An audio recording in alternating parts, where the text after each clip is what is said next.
Well, hello, everyone. How's it going?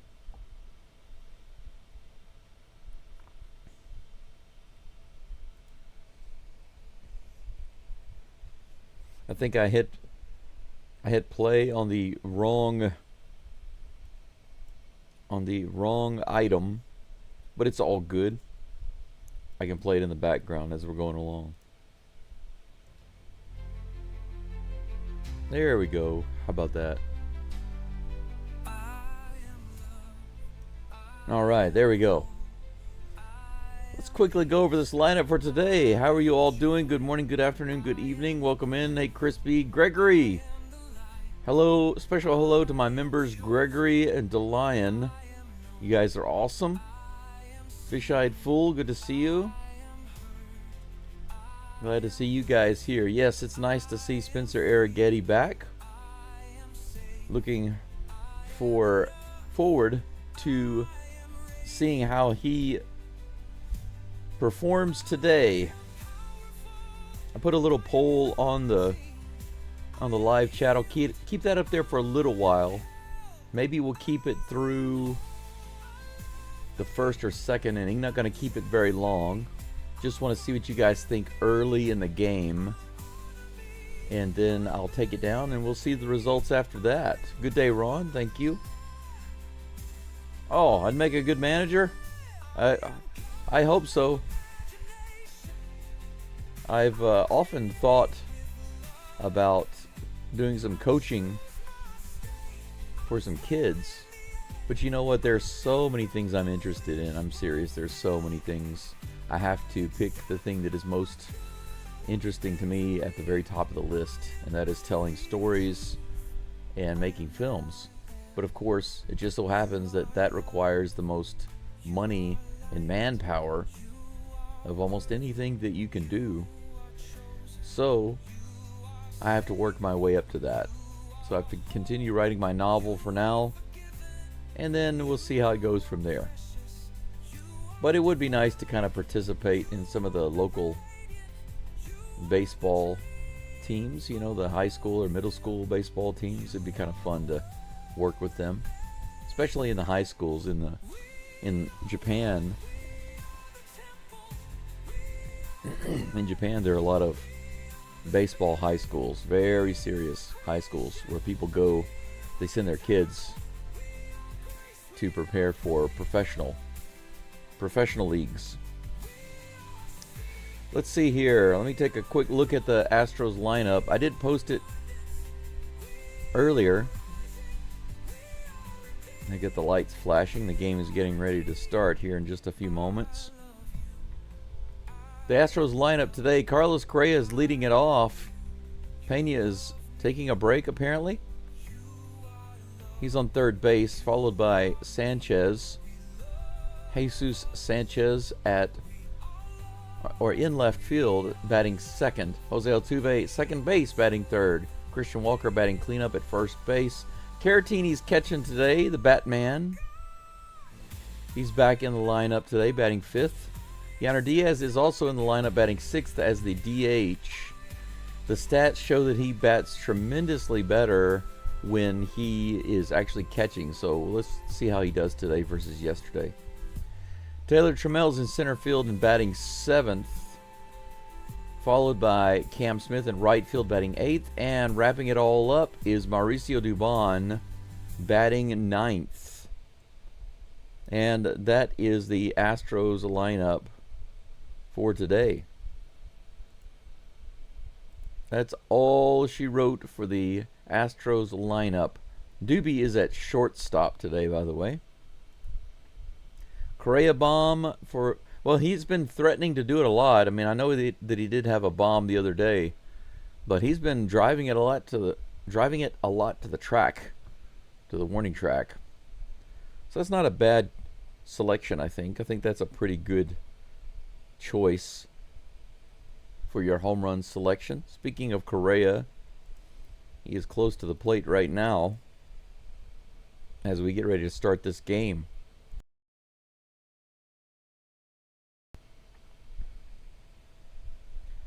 "30 people listening in already. That's good. 15 likes, about 50%. So we can get that up to 20 likes on the live stream, I think. I'd appreciate it. We're less than 20 subscriptions away from 900. So if you have not subscribed and you're listening in, how could you not do that if you're an Astros fan? Wakarimasen, it means I don't understand. It's 5:41 in the morning here. It's time to get busy. Correa's in the box. First pitch from Jansen Junk is on the way. Opposite field hit, just foul. Probably a good thing. It was a little weak. Strike one. I haven't seen him hit a triple since he's been back. Here's the next pitch. This is hit to third. He scoops it up and fires to first, and Correa grounds out to start it off. No home run there, but he's putting bat on ball. 2 swings, and he had contact on both of them, so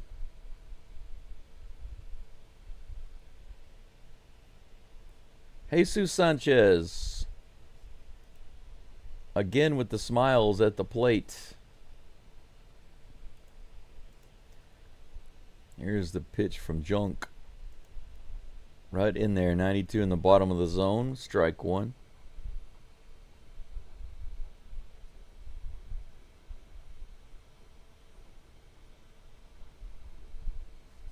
Owen, I don't condone betting, so I don't know why you'd bet on anybody. 87, way outside. 1-1. 1 ball, 1 strike, 1 out. Nobody on. Here comes the next pitch to the lefty Sanchez. Ooh, just on the outside edge. 1 ball, 2 strikes.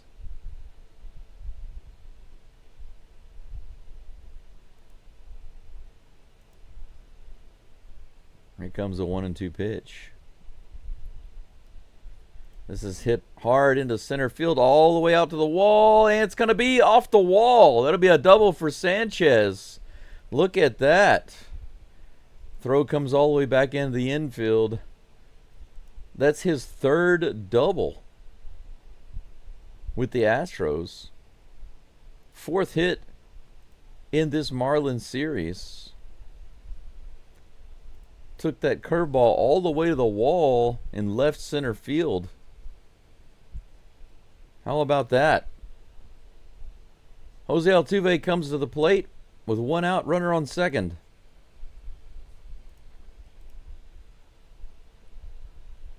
Here comes the first pitch. A little high, he lays off. Ball 1. Yeah, I think that Sanchez is going to turn out to be quite good for the Astros. He's been good so far. He's been solid. Here's a 1-0 pitch. Oh, Altuve crushes it out to left field. Oh my gosh. Home run distance, but about 10 feet foul. That was right in the zone, and he crushed it. Wow.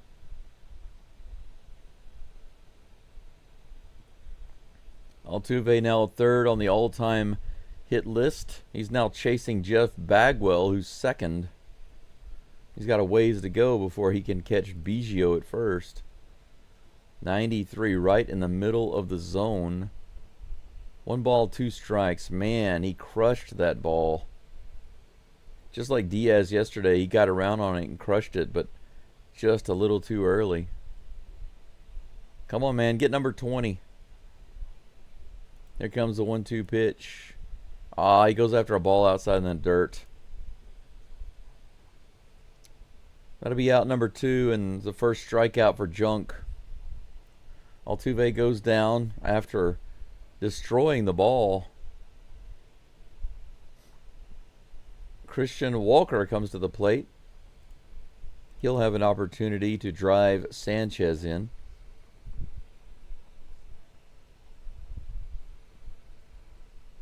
Altuve needs a nickname. Superman is who Altuve is, because he can do everything. Here's the pitch. Below the zone, ball one. Oh my gosh, he called it a strike. That was clearly a ball below the zone, but the umpire called it a delayed strike. Yeah, that's about 3 inches below the zone. 0-1, here's the pitch. Christian Walker crushes one to left field, but that's also foul. Man, another one in that same area where Altuve put it. The Astros are blasting this guy out to left field, but they're getting around on it way too early. Now Walker and Altuve have put it out there, and Sanchez has put one off the wall. They're hitting him hard. Here comes the 0-2 pitch. In the dirt. 1 ball, 2 strikes. If they keep junk in the game for a while, we get a chance to get more than 2 home runs. Hitting like this. Goodness gracious.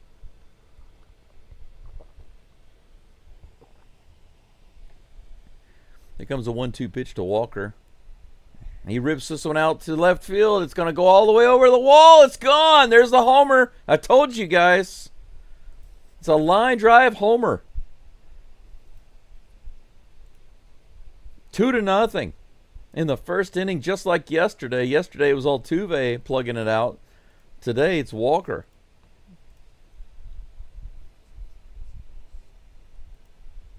Sanchez gets on base, Walker drives him in. Yesterday, Sanchez gets on base, Altuve drives him in. How do you like that? Tell you what, man, having Walker get hot, and you got Sanchez, Altuve, and Correa, and then, Pena's not in the game today, but having all those guys on the top of the lineup, I'm telling you, it's a dangerous lineup. The Batman at the plate. The Batman.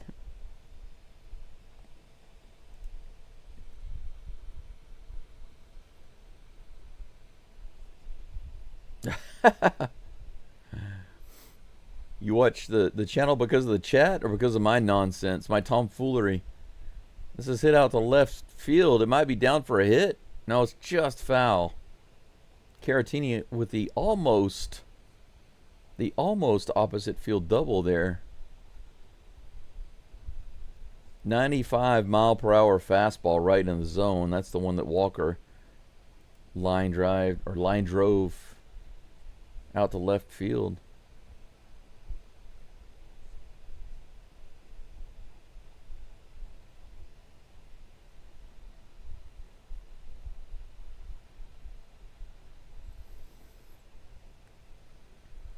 No balls and 2 strikes to Victor Caratini with 2 outs and nobody on. In the dirt. 1 ball, 2 strikes. I agree, Fisheye Fool. Put it in the past.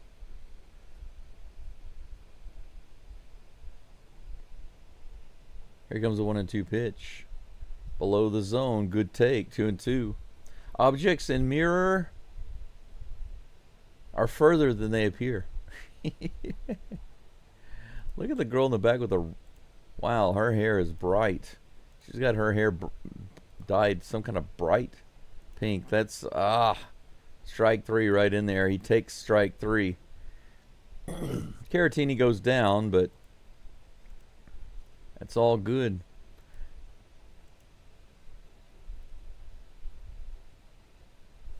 That's the end of the top of the first, guys and gals. 2 hits for the Stros. 2 runs with that Walker smash to left field. Arrighetti Spaghetti will be on the mound for the Strizos here in just a moment. First game back, and he's already got a 2-0 lead. That's good. Get him started. Maybe a little confidence boost there.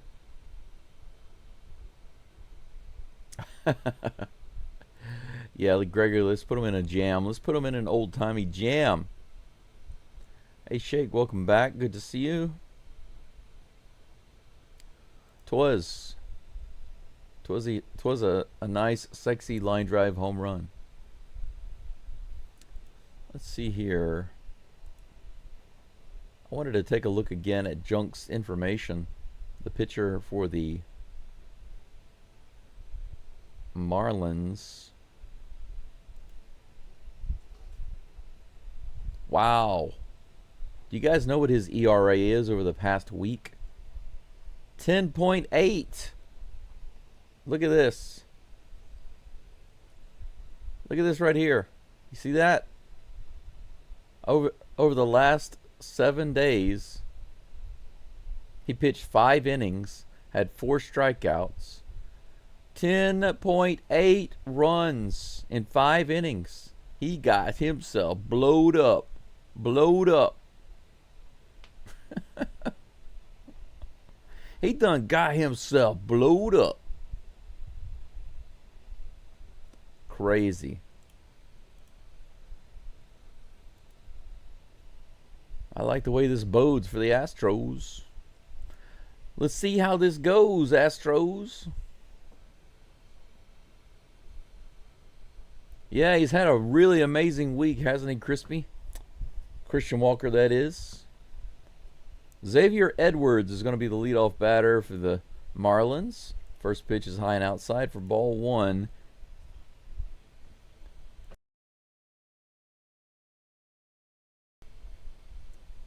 Arrigetti's next pitch of the game. A little outside, 93 miles an hour, ball 2.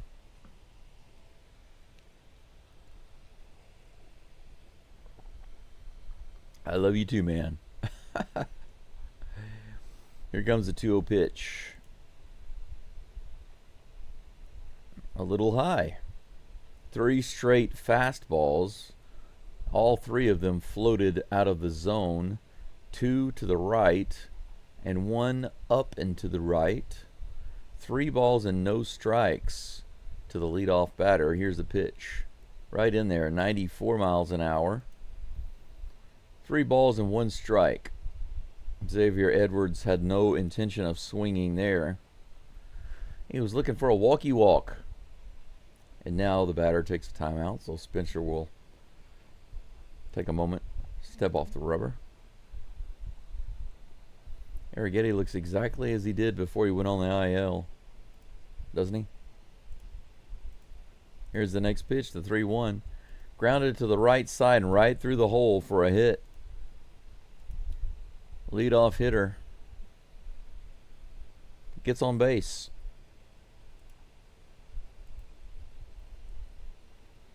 One on with no outs.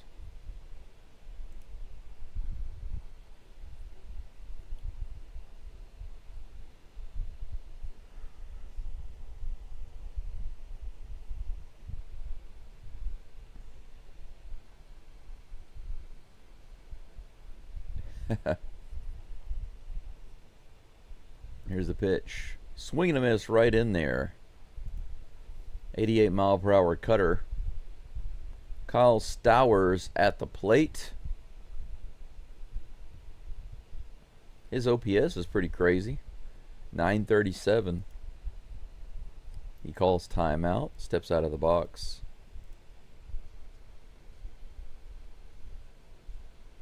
I appreciate that, Gregory. Here comes the 0-1 pitch. There's another hit to right field that might get him over to third base. It does. No, he stops. I thought he was going to go for sure. I guess he couldn't beat Cam's arm. Man, what kind of a third base coach would I be? I'd be telling them all to go. Go, go, go, go, go. Still might be better than Paris Chica. If I was just always telling them to go. We've got 2 runners on, first and second, with back-to-back singles. The Astros and the Marlins now have the same amount of hits. Still looking for the first out. Can we get a triple play here? Here's the pitch. The Swiffer. Yep, outside, ball 1.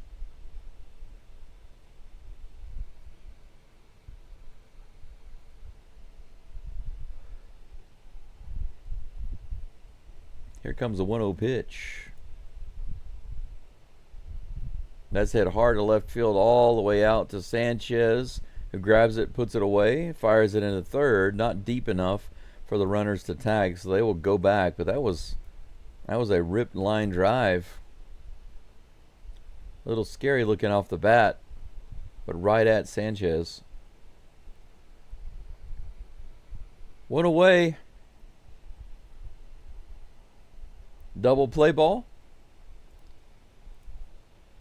Liam Hicks comes to the plate.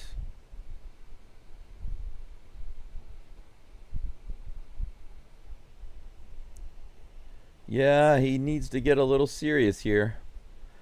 Here comes the first pitch to Hicks. Low and inside. You know it's low when it's in the dirt. 1 ball, no strikes.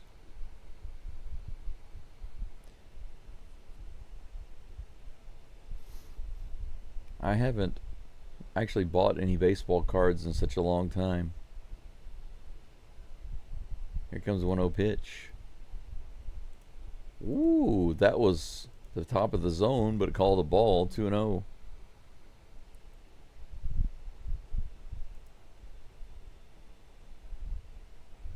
Rookie card is a good one to have. 2-0 pitch on the way. Fouled off to the first base side.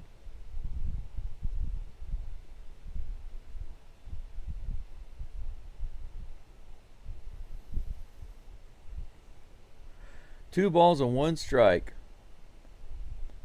Liam Hicks at the plate with 1 out. Runners on first and second here in the bottom of the first. Astros up by 2. Here's the pitch. This is hit to short and off the glove of Dubon. That should be an error, and that's going to score a run. Great throw to the home plate, but a little high. Sanchez brought it in really quickly, but not in time.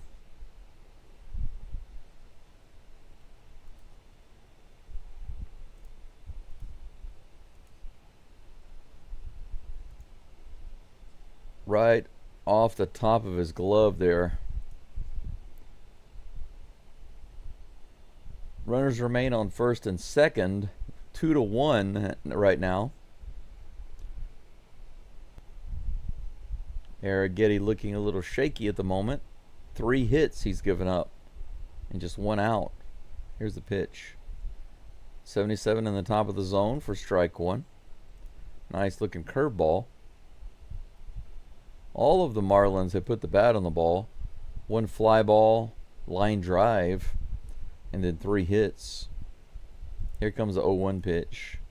This is hit up the middle, and that's going to be another hit. It's going to score another run, I'm sure.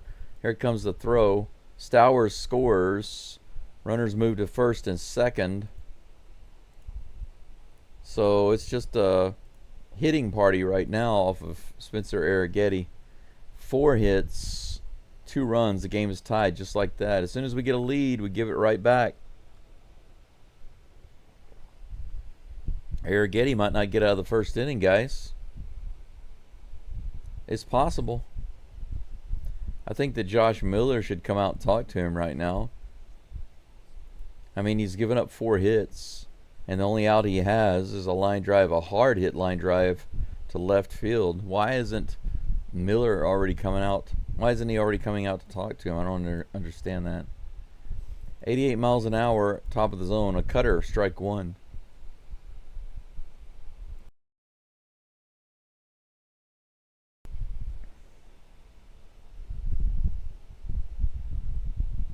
Jacob Marcy at the plate. Here's the 0-1. This is another hit into left field right in front of Sanchez.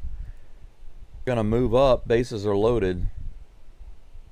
5 hits. Brendan, I think right now they're looking about the same. Miller comes out a couple batters too late to talk to Arrighetti. Having a little meeting on the mound now. 1 out. Bases loaded. At this point, we've already given our lead back. It's 2-2. 5 hits. 5 hits for the Marlins. Heriberto Hernandez comes to the plate. He sure doesn't look ready right now, that's for sure. Here comes the first pitch to Hernandez. He hits that high in the air. Caratini looks at it, but it's going to float out of play. Strike one.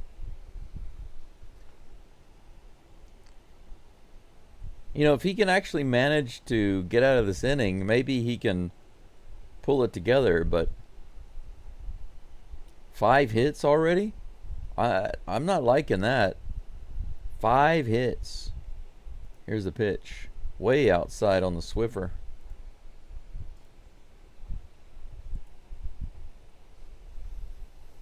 One ball, one strike to Hernandez. Will God gift us a double play ball? We shall see. Ground ball to third. It's probably going to score a run. Correa goes to first base, and it's too high. He's safe at first base. Marlins take the lead 3-2. There's no play at home plate, so Correa has to go to first.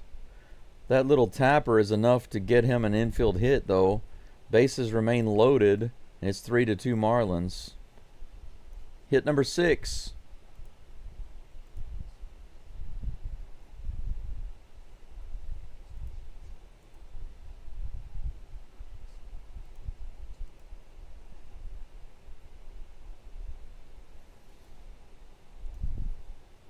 Three to 2 with 6 hits, 1 out, bases loaded. Troy Johnston at the plate. He rips the first one foul.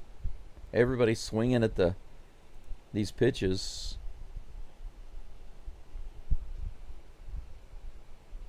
Crispy, I think that's speaking way too highly. Nobody said that. Arrighetti was supposed to be the Astros savior. No, nobody said that. We were hoping for him to be good, but nobody said anything about him coming in and leading the way, you know. We just need him to be a solid man in the rotation. Obviously, he's not that right now. At least not in this inning. 1 ball, 1 strike to Johnston. With 1 out, bases loaded. Here's the pitch. Foul tip, strike 2. Is that his first strike 2 count? 1-2 against Johnston.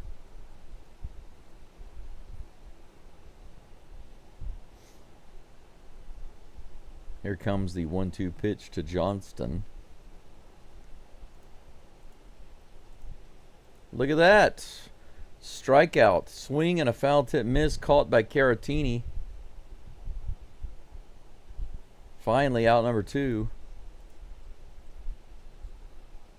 94 mile per hour fastball with a lot of good movement on it. That was nice.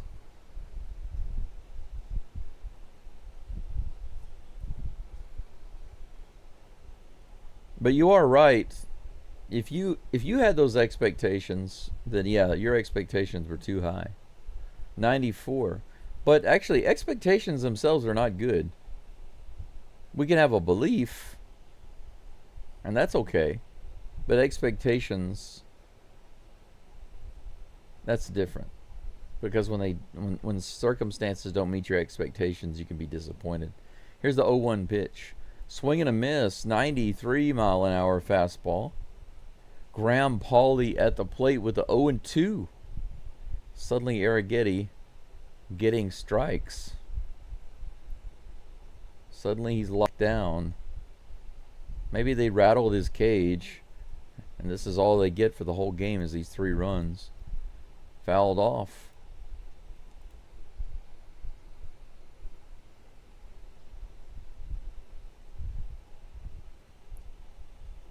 He already had an out. This is out. That was out number 2.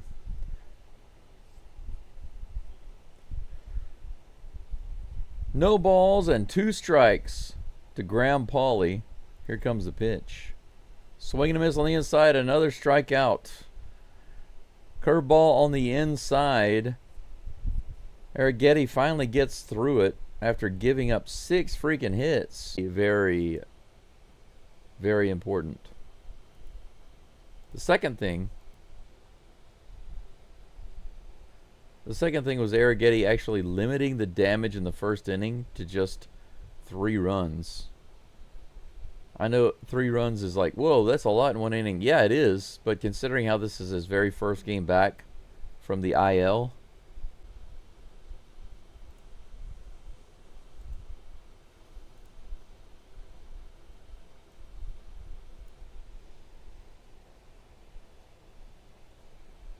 there is one thing I want to let you guys know right now, just in case you see some issue with the live stream.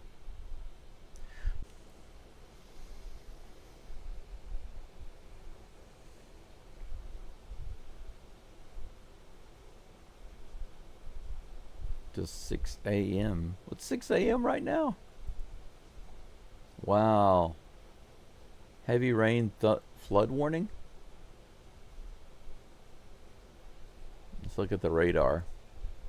Whoa.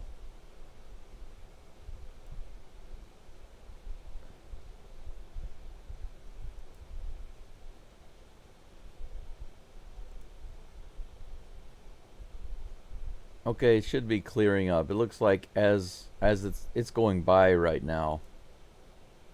Right now it's a little after 6:10 in the morning.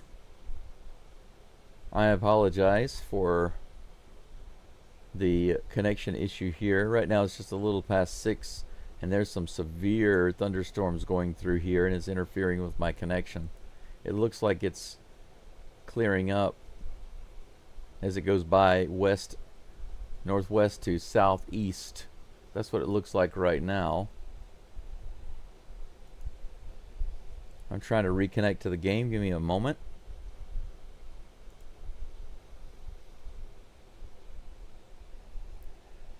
Gotta love it when you're out in the countryside and you're on the old satellite system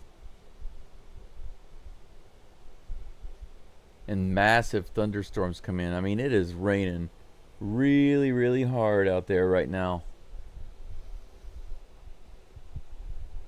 It is coming down some kind of heavy. All right, let's see what's going on. Okay, Cam Smith is at the plate right now in the top of the second with 1 out. Runner on first. He hits this one out to right field all the way in the corner. Trammell will go back to first base. So Trammell is on. Apparently he got either hit by pitch or he got a walk because there's no extra hit. As it stands, it's still 3-2 Marlins. 2 away as Cam Smith flies out to right field. I am reconnected on the game. I was shoot. Dubon at the plate.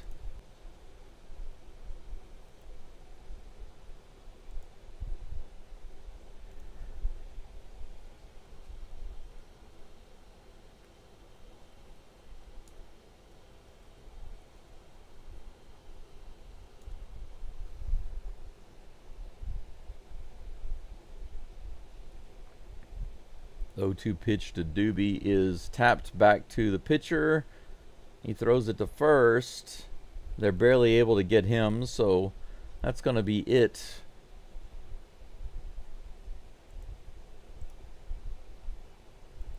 Astros didn't challenge, and that's it for them in the top of the second. Nothing doing other than a walk by Trammell.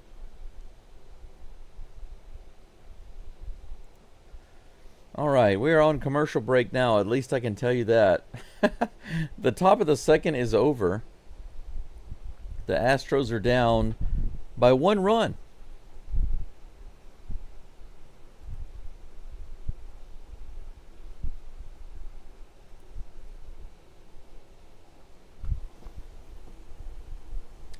Wow, it is really coming down hard out there.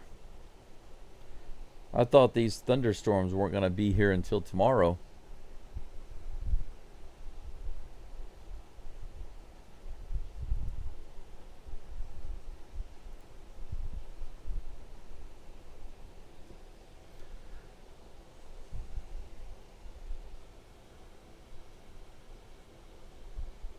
It's about 65 degrees here right now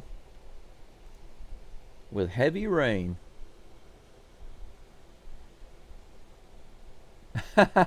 Sorry, Brendan, there's no way that they're going to pull Spencer right now.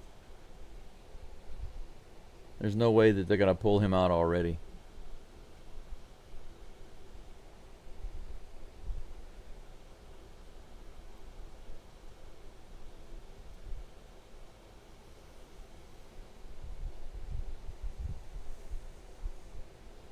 Bullpen game might cost us 10 or 12 runs. That's not a guarantee. And why have a bullpen game this early? I mean, I don't quite understand. I know how you're feeling. You're feeling bad about the start to the game, but it was 1 inning. You can't pull Spencer Arrighetti after 1 inning. He gave up 3 runs. Would you pull Framber Valdez if he gave up 3 runs in the first inning? Would you pull Hunter Brown? No, I don't think so. Arrighetti's very first game back, he gives up 3 in the first inning. Would you pull him out? Really? I think that would be bad. Now that's another hit right there, all the way to the wall, the very first pitch. 7 hits now for the Marlins, a double right on the very first pitch of the second inning. Now, if he starts to have another inning like the first, yes, it makes sense to pull him. But pulling him before the really messing with my signal.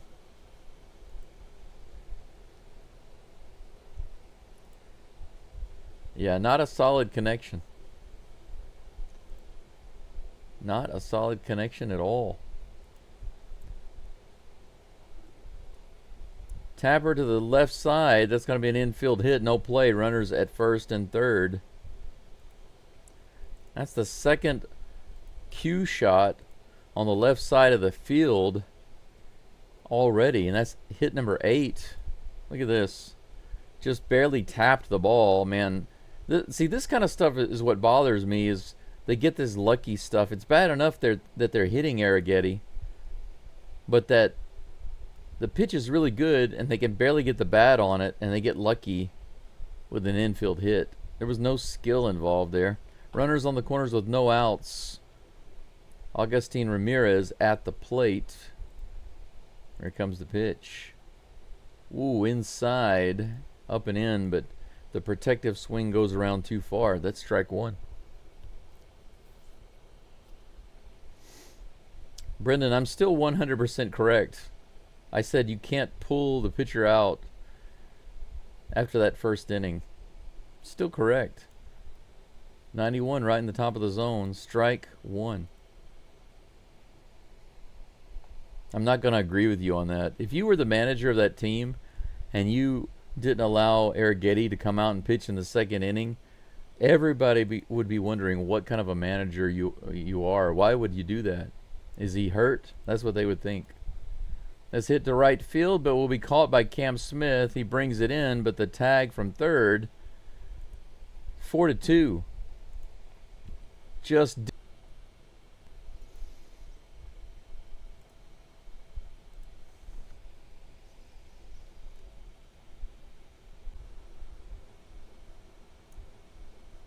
okay.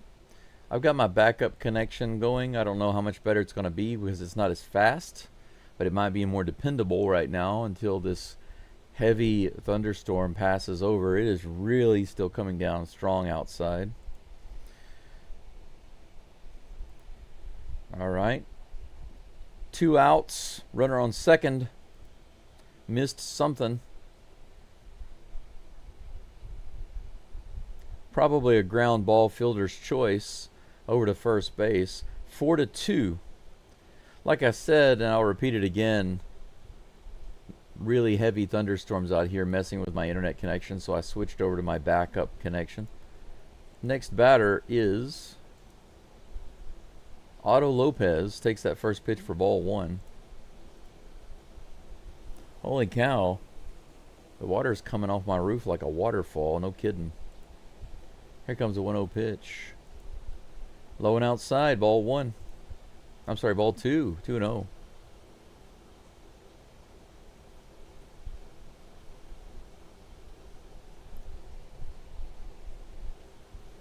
If you guys don't stop saying take him out of the game right now, I'm seriously going to just put you in timeout. Outside, they say he went. That'll be strike 1, 2-1. 2 outs, runner on second. Otto Lopez at the plate with a 2-1 count.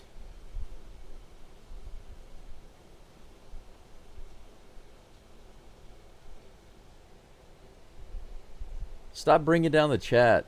I'm serious. Stop bringing down the chat. All of you guys. Be more positive. Here's a pitch. A little outside. 3-1. The fastball missing by a couple of inches.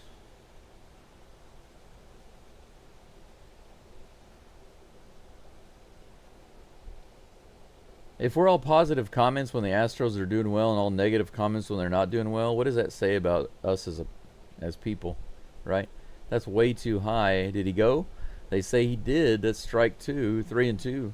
No, he did not. I thought they said he went. Apparently he did not. Ball 4. How did he not go on that one?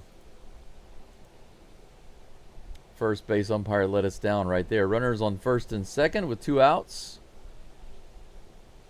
That brings up Jacob Marcy. There's the pitch. Right in the bottom of the zone on the curveball. Strike 1.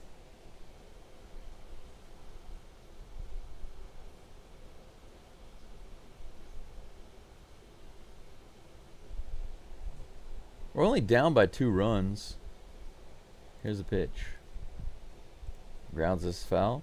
Now, what if Arrighetti had given up a single in the first inning, and then a home run, and we were down 2-0, and the score was still 2-0? Would you guys still be saying take him out of the game? We're only down by 2 runs. The sky is not falling. Calm down. 0-2 is the count to Marcy. Here comes the pitch from Arrighetti.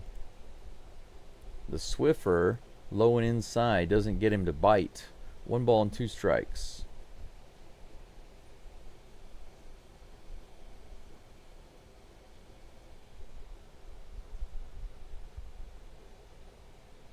Arrighetti trying to get the strikeout here and get out of the inning. Here's the toss. Swing and a miss. He got it. Strike 3. Third strikeout for Arrighetti. 4-2 at the end of 2. 8 hits for the Marlins and 4 runs. Pretty lucky that it's only 4 runs considering the amount of hits. But a bunch of small stuff and a couple of lucky taps. If you go back and you look at all the hits, there are a couple that are just through the hole and a couple of them that are cue shots on the inside, on the infield. So actually half of the hits from the Marlins just happen to be in the right spot between players or off the end of the bat, little tapper over to third base with no play at first. If you take away half of those hits, that's a big deal. That might have taken, it would have taken at least 1 run off the board because 1 runner did score on one of those plays. No, actually, now that I think about it, 2 runners scored. 2 runners scored on those plays. On these little hits that were just a matter of luck. If you take those 2 hits off the board, all right, let's see, 1, 2, 3, 4. Yeah, those 4 hits. If you took those 4 lucky, or I guess you could say for Arrighetti, unlucky breaks off the board, the game is tied, and it's a completely different looking game. 4 hits with 2 runs for the Marlins wouldn't look so bad. But when you give up several hard hits, and then the Marlins get several lucky breaks on top of that, it starts to make your pitching look a lot worse than what it really is. Spencer's not drowning. No one's there for him. The defense is there. What does that mean? If you're pitching on the mound, what can your teammates do for you except defend the best they can and try to hit the ball when they're at the plate? Don't be frustrated, Brendan. Why be frustrated? You're choosing to be frustrated, but you don't have to be. Correa is at the plate, takes the first pitch in the dirt for ball 1. Astros might be looking to do something here in the 3rd inning, now that they are behind by 2 runs. Here's the pitch. Right in the middle of the plate, fouled off by Correa. Hey, old dog, welcome in. Old dog, I'm warning you now. Got several people in the chat that are already calling for the head of Arrighetti. They're riding the emotional roller coaster today. 92 up and in, swing and a miss. 1 ball, 2 strikes. Yeah, Robert's right. Can't always have your cake and eat it too. Well, actually, you can never have your cake and eat it too. Because if you eat it, it's gone. You can't have it anymore. You can only have it or you can eat it. But you can't have both. But you're right. We can't always have it, you know. Fouled off. 1 and 2 is the count. Nobody on right now in the top of the third. No outs. Correa, the leadoff batter. Also batting first in the lineup today as Pena is on break. Here comes a 1-2 pitch. In the dirt, outside, 2 and 2.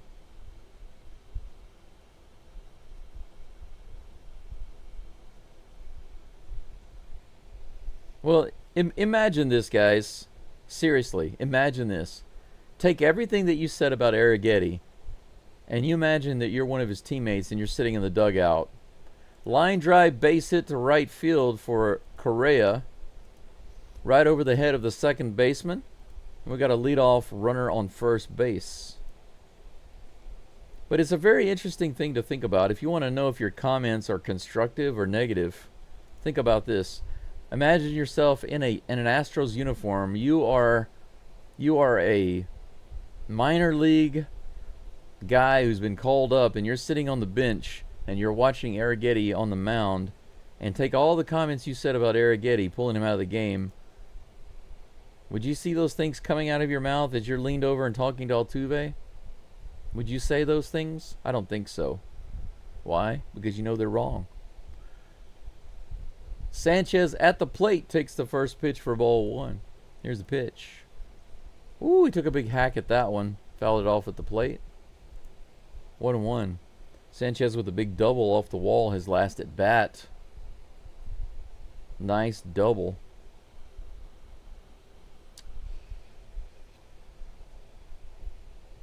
Yeah. Yeah, King Tuck. It's because of this thunderstorm. It disconnected me earlier, and it always causes that problem with Prism. I'll try to reload it here in a minute and see if I can't get that to work out. Thanks for pointing it out, though. Here comes a 1-1 pitch to Sanchez. Junk taking his time. Here, throw some more of that junk. Low and inside. Swing and a miss. 1-2.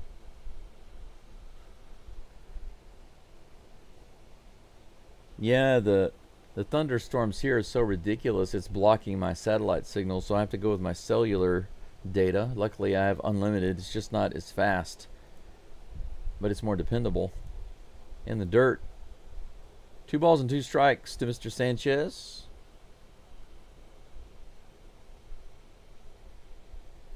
Well, Robert, you're almost right. I would agree with you if you add, if you're a good teammate, right? If you're on a team and you're a good teammate, you're never negative. Here's the pitch.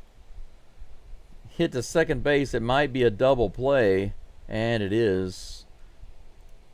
Unfortunately, Sanchez grounds into the double play to second base.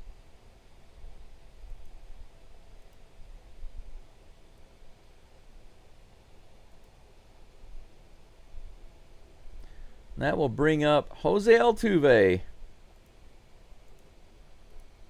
Altuve ripped one that was easily a home run earlier, but it was about 10 or 12 feet foul. Let's see if he can duplicate it and make it in fair territory this time. He takes the first pitch down the middle for strike 1.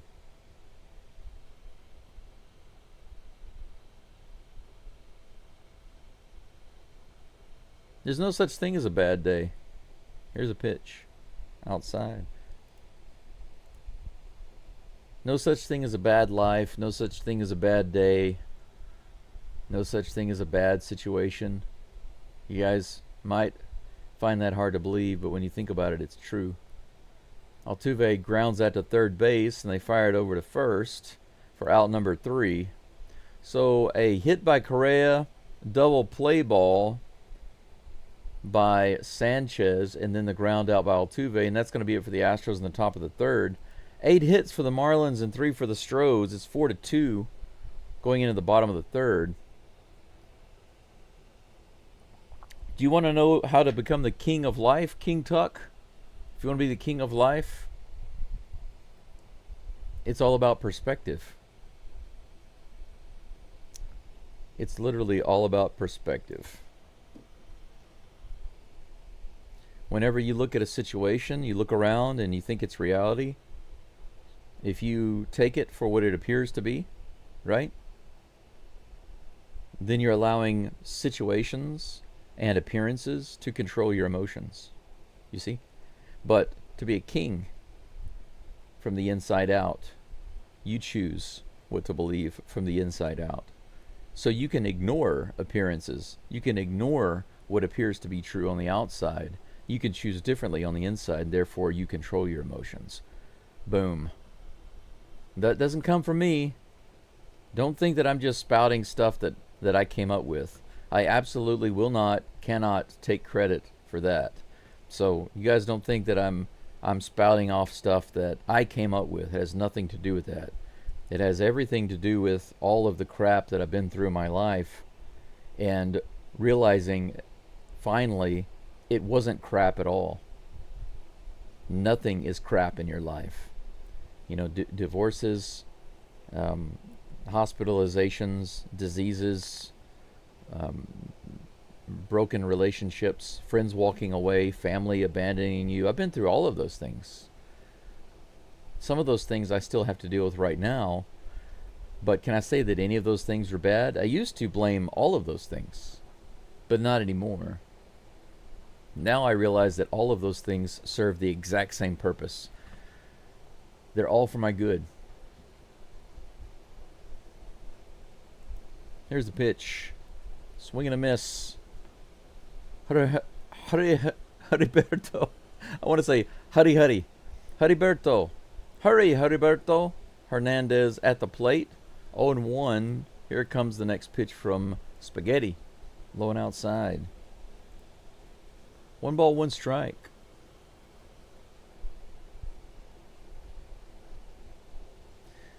You know, if life is really like a roller coaster, then you'll enjoy the whole thing, right? Here's the pitch. This is hit hard out to left field. It's a fly ball all the way out to the warning track. Is it going to be catchable? No, it just gets out. That's a homer. So Arrighetti gives up his first home run.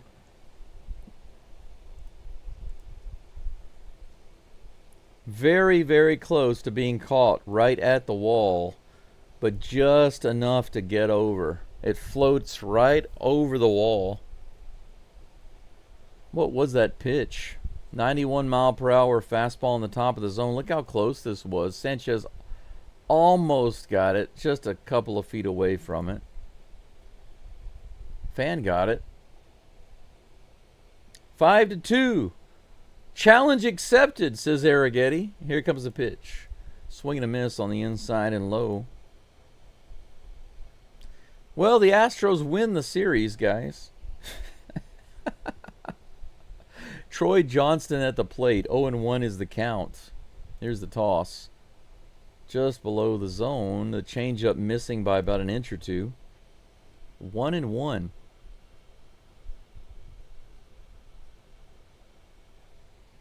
Here's the pitch. Grounded to Altuve at second base. He throws it over to first for out number 1. Well, you know, think about it. This was a perfect game for Arrighetti to come back in. Look at this. Originally, Brown was supposed to pitch this game, and they didn't have anybody scheduled for game number 2, so it was looking like they were going to bring back Arrighetti yesterday. But instead, they changed it. They brought in Blue Ball and the other bullpen guys, and we had a fantastic result, luckily, right? So this was the perfect game to bring Arrighetti in and let him get his crap worked out. He needs this game. Even if he gets destroyed, he needs this game to see where he's at. A little outside. Man, that barely missed. Ball 2. It's okay, Jordan. 5-2. It's only a 3-run lead. The way we've been hitting their pitchers in this series, we still have an opportunity, but we've won the series. That's on the outside edge for strike 1. I don't like this umpire's long delayed strike call sometimes. I'm just waiting to see what he calls. Here's the 2-1 pitch to Paulie. 88, swing and a miss. Just above the zone on that cutter. Counts even, 2-2. The rain is much lighter now than it was before. Yeah, reflect. When I was a kid, do any of you remember that bubble gum that came out a long time ago called Fortune Bubble? Do any of you remember that, Fortune Bubble? In the dirt, swing and a miss, and that's a strikeout. Strikeout number 4. Paulie goes down on that crazy ball in the dirt. 2 away, no runners on. Arrighetti 1 out away from having a 3-up and 3-down inning. How about that? 58 pitches now for Arrighetti. Xavier Edwards comes to the plate. But I remember getting the Fortune Bubble. It had the little wrapper on the inside, and it would have like a little wise saying. First pitch, he fouls off. Strike 1. And one of the things that it said is that a fool speaks and then reflects, but a wise man reflects and then speaks. And at the time, I was a kid, and I thought, how can you reflect on something that you haven't done yet? But as I got older, I could understand the meaning. It's a really good expression. It kind of reminds me of what you said there, Robert. We all need to take time to really think and reflect. That pitch is low, 1-1. Oh, yeah. Well, I meant 3 in a row, Jay. What I meant, Jay, was 3 in a row. 3 outs in a row. I'm sorry, I forgot about that. You see, I'm so focused on the positive, right? But you reminded me of the home run. I'm just looking at the good side here. 2 balls and 1 strike. Also, you got to forgive me, man. I got up at 4 o'clock this morning to do this game. And with the technical issues because of the heavy rain, it's got me kind of trying to get my stuff straightened out here. It's got me kind of mixed up. 3-1 is the count to Edwards. Here comes the pitch. Fouled off. And by the way, at the time I said that, the score was not updated on the screen. It said 3-1-0. So it was showing a 0 in the 3rd inning. So I glanced down at that, and I forgot about the homer.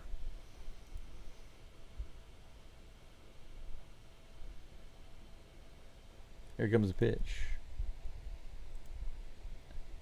Arrighetti covers. Does he get there? They call him safe. First base. A little grounder over to Walker. The toss to Arrighetti. Arrighetti can't get his foot on the bag fast enough. And that's going to be another hit. 10 hits. Holy cow. Willard, that's not called being honest. That's called giving your opinion. Woo, that was close.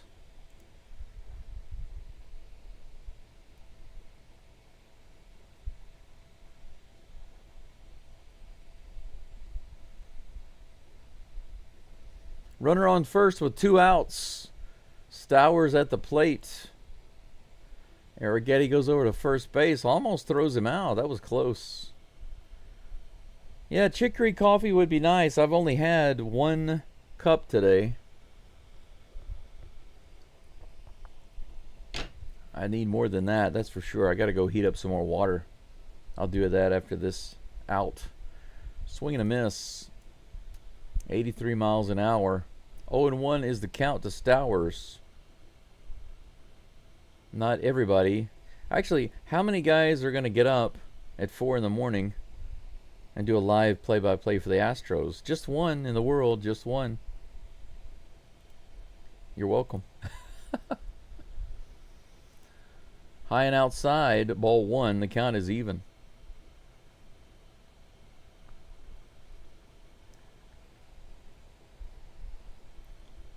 Hey Neil, go Stros. Welcome from Scotland. Eric Getty goes back over to first, but the runner's back, no problem. Yeah, Javier should be back soon. But you know what? The way I look at it is we have several guys coming back. Chances are a couple of them will be good enough for us to use regularly in the rotation.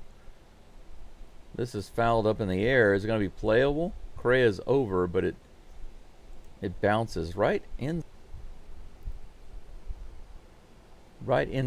the... Whoa, starting to come down heavy again out there. And as soon as I notice that, it says that my connection is bad. YouTube is not getting any information from you. Of course not. 1 ball, 2 strikes to Stowers. Here's the pitch. He's stealing second base. Here's the throw. He's there easily. 18 stolen bases for Edwards. He's safe at second. Caratini can't get the ball there in time.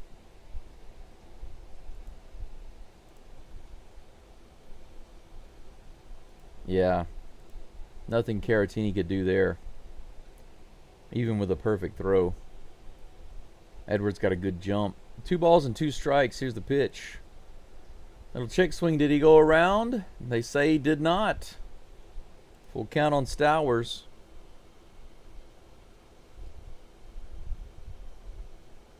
Must be pretty hot outside. Yeah, Jordan, we can come back. It's just a few runs. No big deal. Full count pitch. 78 right in there. Curveball, but fouled off down the first baseline. Nick Hernandez is warming up in the bullpen.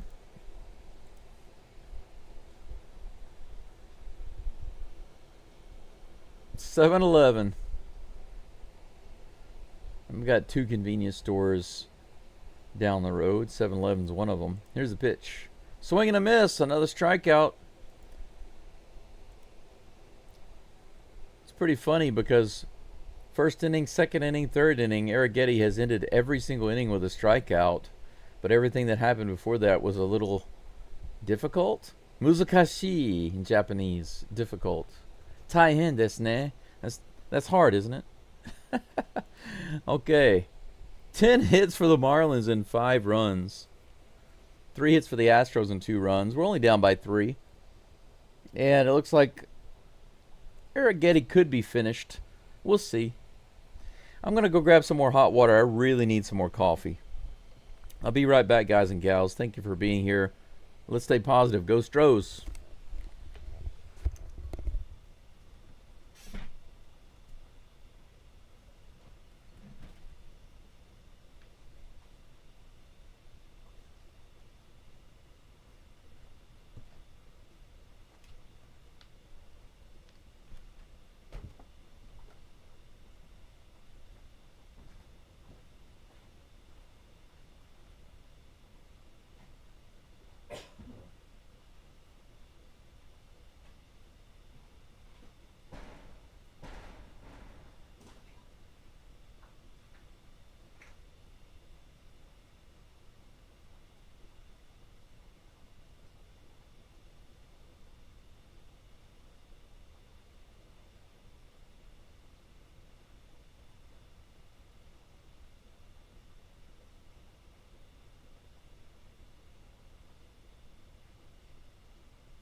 I are back.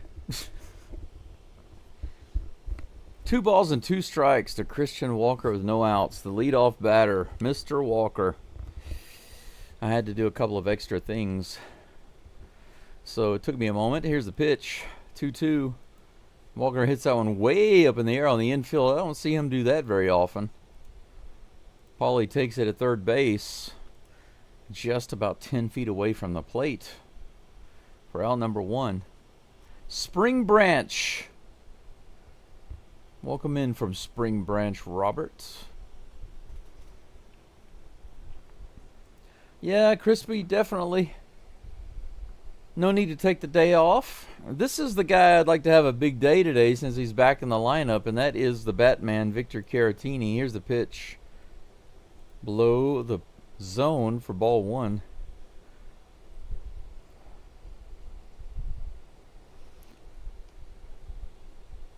Over 1 today with a strikeout, but he's not a big strikeout guy. That's also below the zone. Good call by the umpire.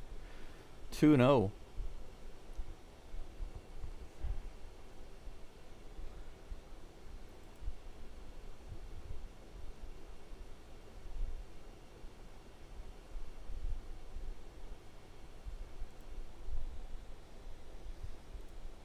Here comes the pitch to Caratini. Inside, ball 3. I have been doing so much work here at the house the past week or so, digging a trench all the way around my house to put in plastic, channel that water away from the house. 92 miles an hour right in there for strike 1. 3-1 is the count. Good day, Fox at Bat. How's it going? Good to see you. By the way, I wanted to let you know, Fox at Bat, I wanted to let you know that I saw your community post and I liked it, but for some reason I wasn't able to comment from my phone. You made it several days ago in the community section. Fouled off by Caratini, the 92 mile per hour fastball. I don't know why they don't allow you to do some things in the app, but I was not able to respond on my phone, and I've been too busy. Like I said, I've been digging a trench around my house, and it's because of this reason right here. Whenever it rains, if you guys could see the roof of my house, it is massive. It is really massive, so a ton of water comes off of it, and it's been eroding the supports under my house. High and outside, Caratini gets the walk. So the Batman becomes the Walkman. The Walkman. Yeah, Caratini's got a pair of grand slams. He had 2 grand slams in like a week. Wasn't it the other one against the Dodgers? I think so. Here's the pitch. Diaz comes up, grounds into a double play right off the bat. Now this is what I was talking about yesterday. Yeah, if you stack Christian Walker and Yainer Diaz behind each other, that is what will often happen. Do you see that? That's what you call a rally killer. That's what I was talking about yesterday. Like I said, I ventured to guess, okay? I ventured to guess that nobody in this chat has spent hours upon hours upon hours to use an AI tool to do deep research, to gather data and compile, I guess you could say, a profile of not only every individual player on the Astros team, but also a team profile, and then create multiple profiles depending on who's pitching to them.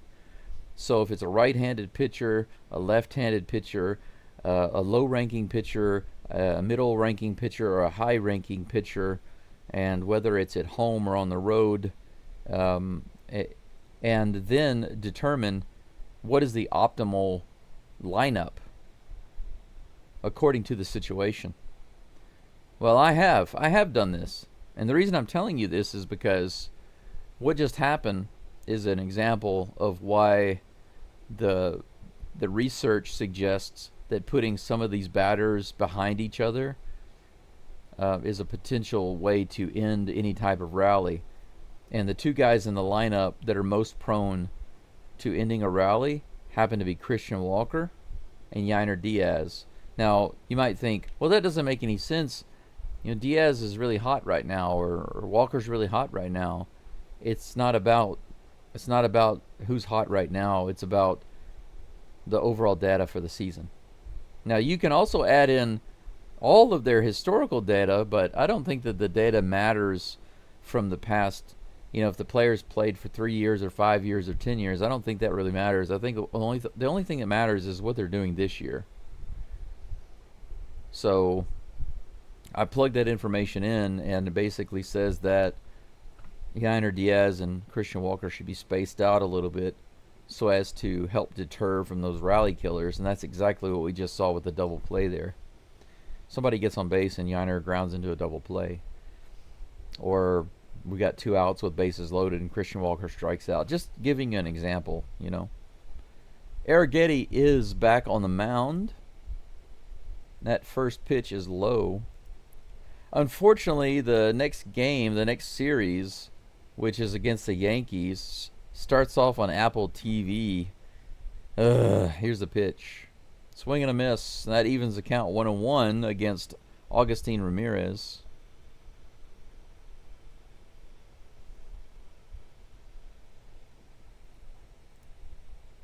Here comes the 1-1 pitch.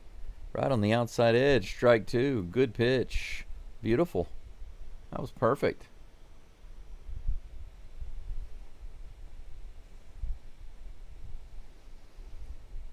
Here comes the next pitch. The 1-2 in the dirt. 2 balls and 2 strikes. The change up.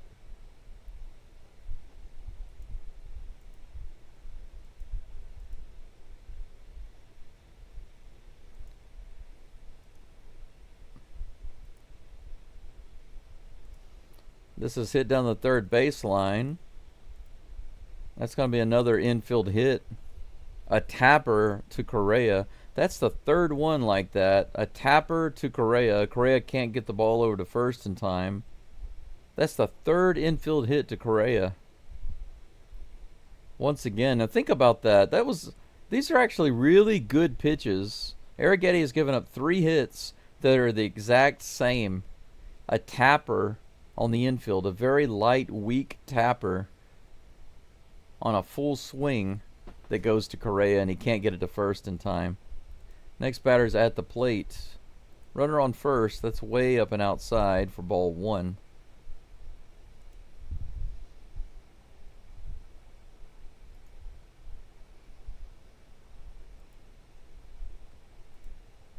Next pitch.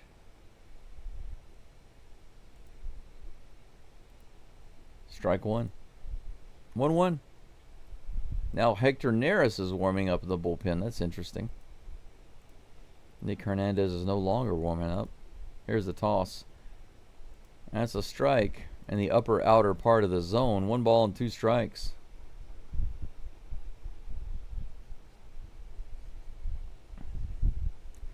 Well, I already paid for the Apple TV subscription because I've got to call the game, right? So 2 Apple TV games this month. We've already done one of them. Got another one in 2 days, but we have a day off tomorrow, thank goodness. Low and inside in the dirt. 2 balls and 2 strikes.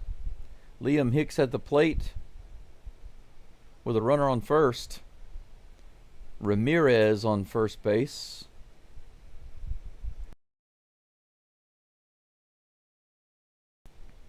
Two pitch on the way. Chopper at the plate.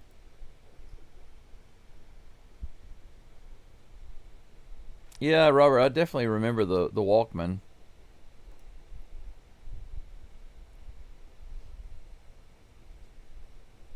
In my house here, when I bought this house, I actually found a mini disc Walkman, a Sony mini disc Walkman. Here's the 2-2 pitch. This is hit up the middle. It should be playable by Tram. He grabs it, puts it away, and brings it in for out number 1. Runner goes back to first.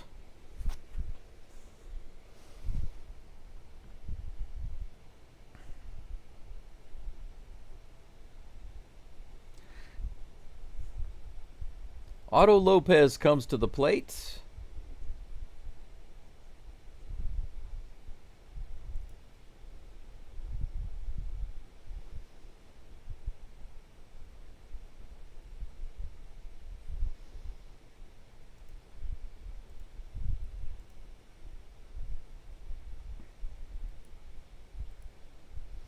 First pitch to Lopez is in there for strike one.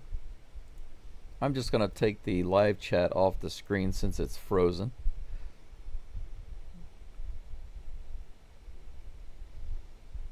Here comes the 0-1 pitch. Swiffer outside. 1 ball, 1 strike.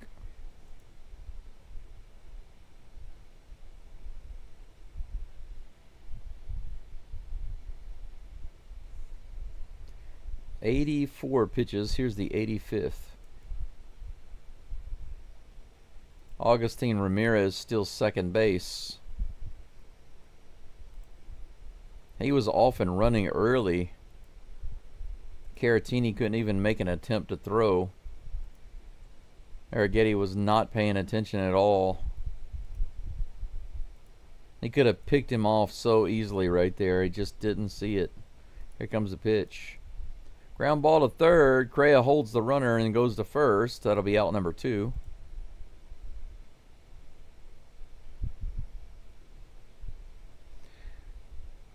Next batter is Jacob Marcy, I believe a lefty. They're going to go ahead and bring in Hector Neris. 3 2/3 innings. Arrighetti didn't quite last 4. Still a better outing than McCullers. There's that. Yeah, we got Pena in the backup. You never know. You might see him. We might see him later on. It's possible. We're down by 3 runs. Still got a lot of baseball left to play. 5 innings. Right now we got a runner on second base with 2 outs. Jacob Marcy is at the plate.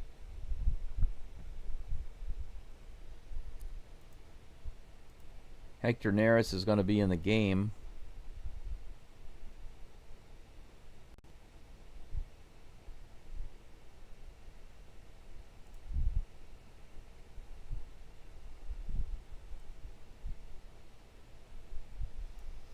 Let's see here. I don't have the new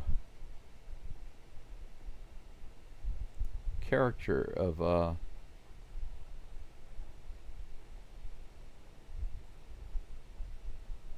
yeah, I do.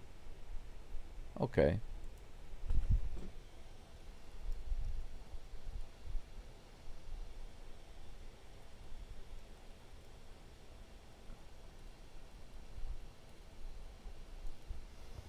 I need to get a new picture of Hector Neris. I've been changing my pictures for some of the pitchers.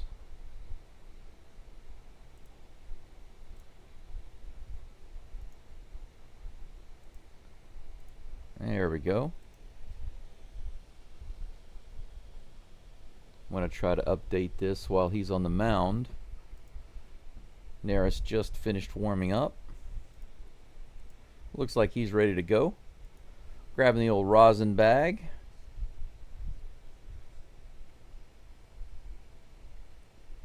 Here in the bottom of the 4th, Neris will be facing Jacob Marcy with 2 outs and a runner on second. Righty on lefty. Here comes the first pitch. Low and inside on the splitter, ball 1.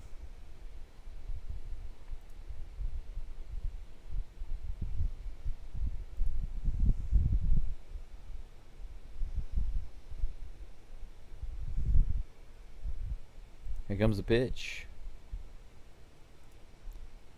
A little high, ball 2.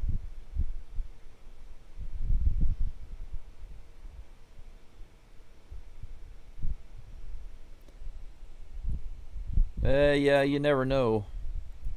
Maybe the White Sox, those dirty White Sox, will get lucky. That's right in there for strike 1. 2-1 is the count. Come on, Neris, you can do it. 2-1 pitch on the way. This is hit hard to right field, but foul. He cranked that one pretty hard.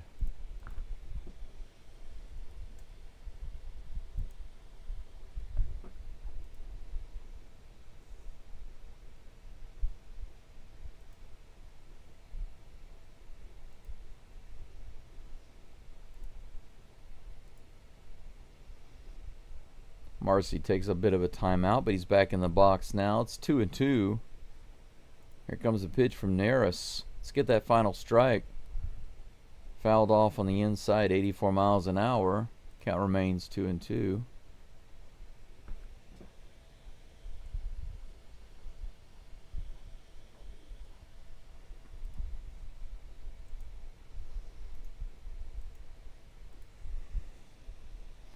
Another 2-2 on the way in just a moment. Neris has the call he likes. Here comes the pitch. Right in the bottom of the zone. How could you not call that a strike? Right at the bottom of the zone. Full count. Man. Full count to Marcy. Oh, the umpire stops Neris right as he's going into his windup because Marcy steps out of the box. That's not right. That's not right.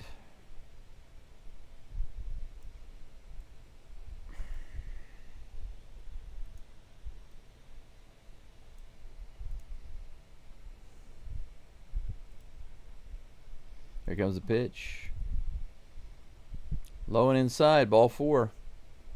So if the umpire misses a call, we miss the strikeout. Now we have 2 runners on with 2 outs on that walk.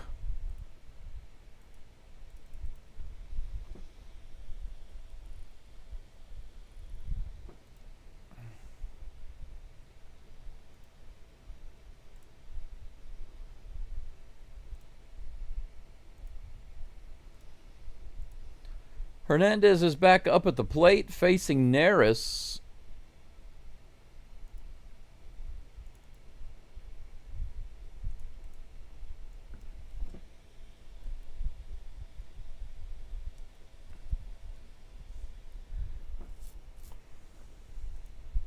That ball's in the dirt for ball 2. Heriberto Hernandez at the plate. Runners on first and second, 2 outs. Neris wants a different ball. He tosses the old one out.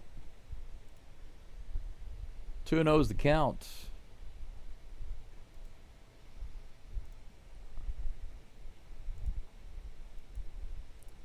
Next pitch is high. Ball 3. Both runners steal, no throw.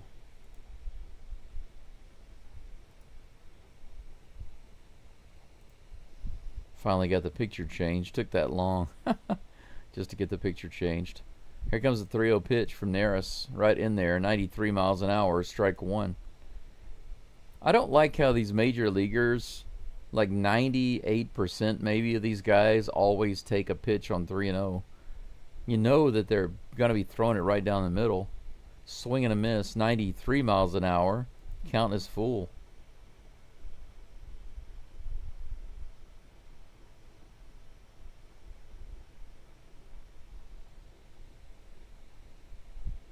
Here comes the toss. Too low and inside. Another walk. 2 full count walks by Neris. I blame the umpire on the last one. This one was on Neris. Bases are loaded. You know what that means? We got ourselves an old-timey jam.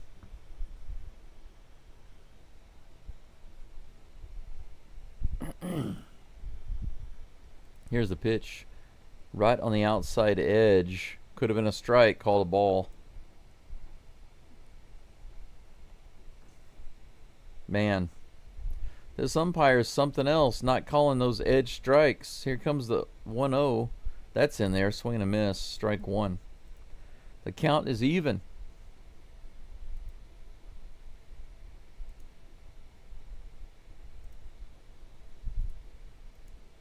One ball, one strike to Troy Johnston. Here comes the toss. Right in there on the edge. Umpire actually called it that time. Good job. 1 ball, 2 strikes.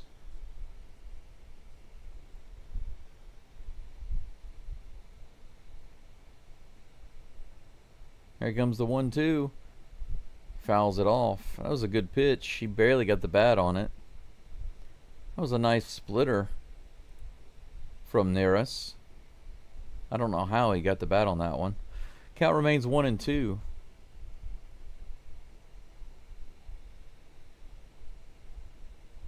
Here comes the pitch.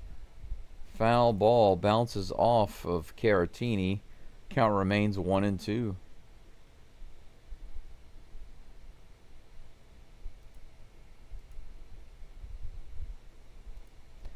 Astros need to light up Junk. Started off so good, hitting him so hard, and then just kind of trailed off after that. 1 ball, 2 strikes, bases loaded, 2 outs. Here's a pitch from Neris. Strike 3, foul tip into the glove. Finally, after struggling a little bit, not getting good calls from the umpire, Neris is able to get out of the inning.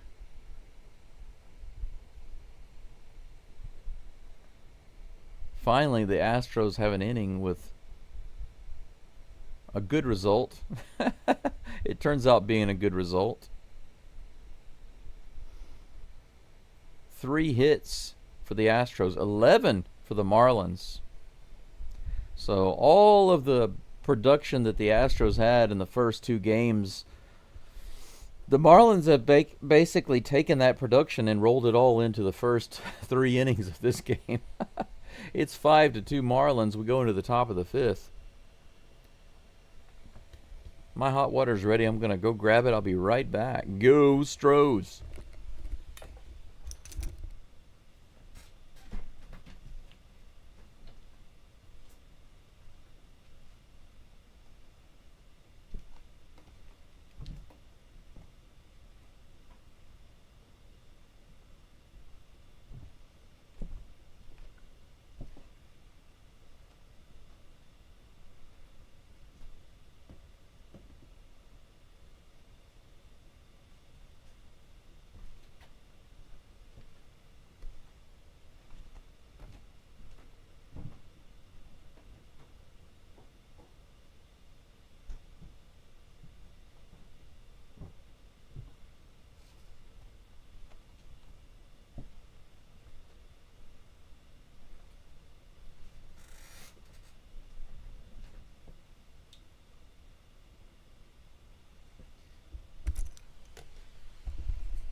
And Brendan, we still got the rain here, but it's a little brighter.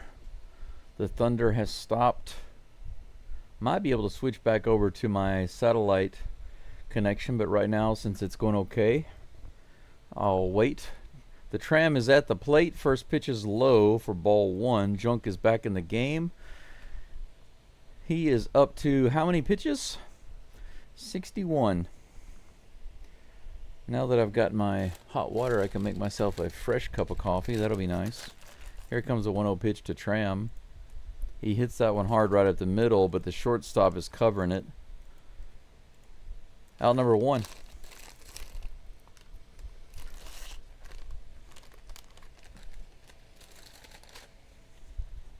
Cam Smith at the plate.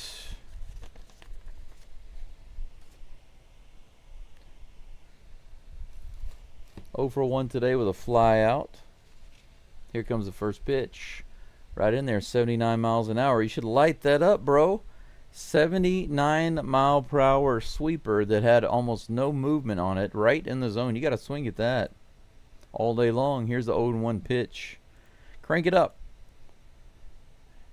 Okay.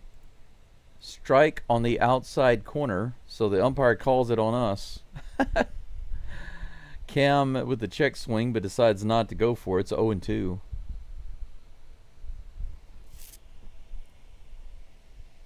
All right. There's the filter. Here comes the 0-2 pitch. A little below the zone. 1-2 is the count. Come on, Cam. If you got a name like Cam, you got to crank it up. If you don't crank it up, what good are you? It's like a car with no engine. Below the zone, 2-2.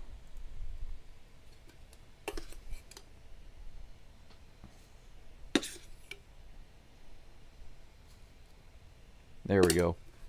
2 balls, 2 strikes. Here comes the toss. Oh, did he hit him? Close. Almost hit poor old Cam. Full count. Let's get us a runner on with one out. However you got to do it. Stick your elbow out there maybe. Fouled off on the third base side. A little bouncer. A little chopper. I just realized I don't have any more creamer in here. This first cup might be just all black. Here's the 3-2 pitch to Cam. Fouls it off. 85 in the top of the zone. Absolutely. We need the hits. We need the runs. In a good way. Come on, Cam. Here's another 3-2 from Junk. Throw that junk. This is hit up the middle all the way out to center field. And Marcy catches it at the wall. Cam Smith drives it all the way out to the wall.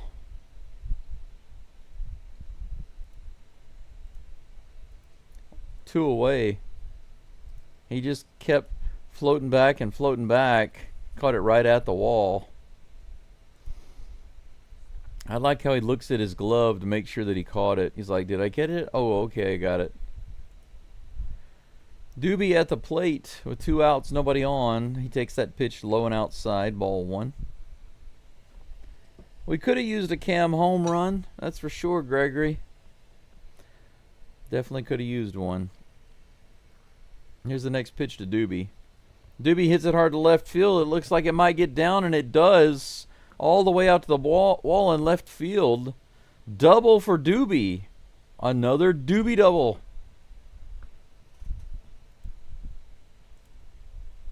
Could have scored the Astros a run if Cam had been on base. 4 hits now for the Stros. Nice stroke for Doobie. Curveball on the top of the zone.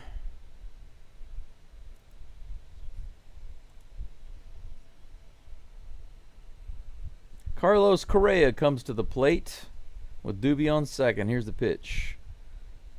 Top of the zone, strike 1. Correa could bring us within 1 run pretty easily.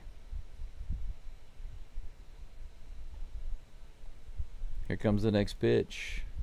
Low and outside for ball 1. The count is even. Here comes the 1-1. Nope. He comes off the mound, fakes a throw to second base. John, anything that scores runs, I'm okay with. You got to find a way to score. Sometimes it's different than the way you did it last time, right? Low and outside, 2 balls and 1 strike to Correa. South Korea. He's no longer North Korea. He's South Korea. Correa fouls that one off. The count is now 2-2. Ooh, yeah, this cup of coffee smelling good. 2 balls, 2 strikes, 2 outs, and Doobie on second.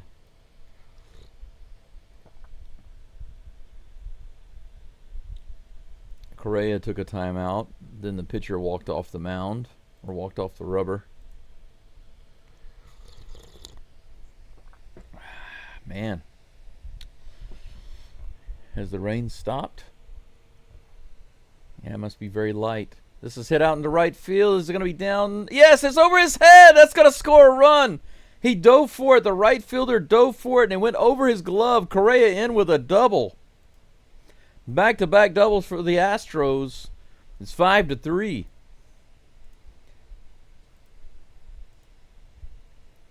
He drove that ball hard opposite field into right field.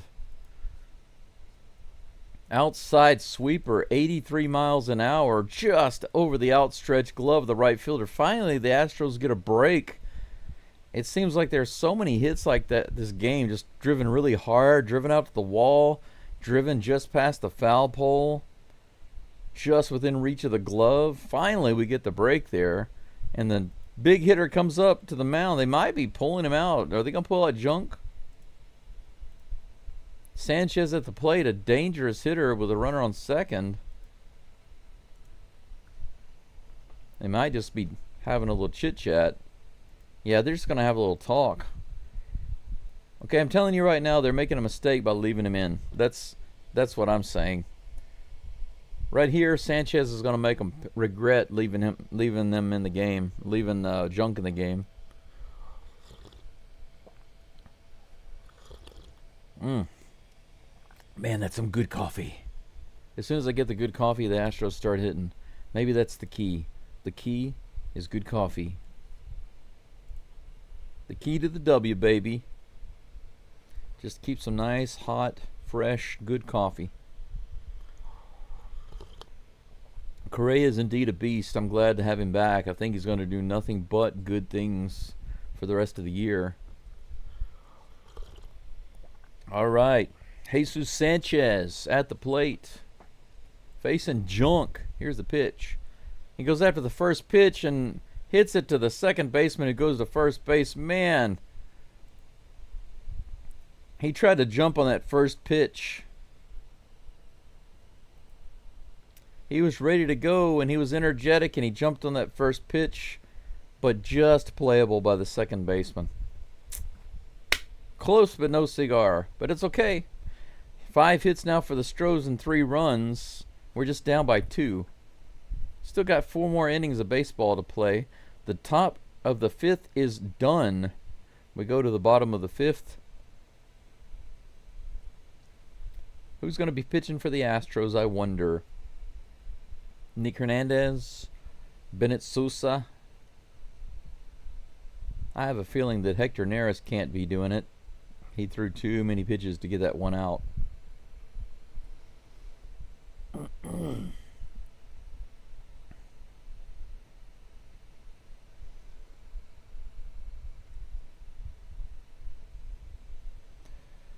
Let's see. I think the storm has largely passed.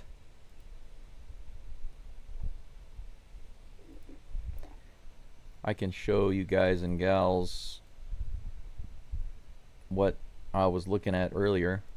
This is where I'm at right here. You see the dot on the screen there? That's where I'm at. If you click on the radar. Okay, yeah.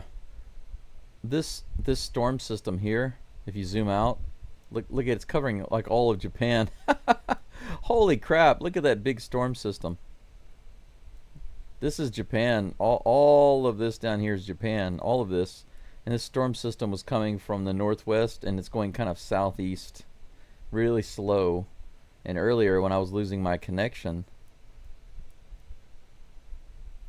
Wow, you see all the lightning bolts here? See all the lightning bolts? That's really close to me. That's just to my south. I'm right here. That's right down there. But this orange stuff and this red stuff passed over me earlier. I'm just not getting into the green now.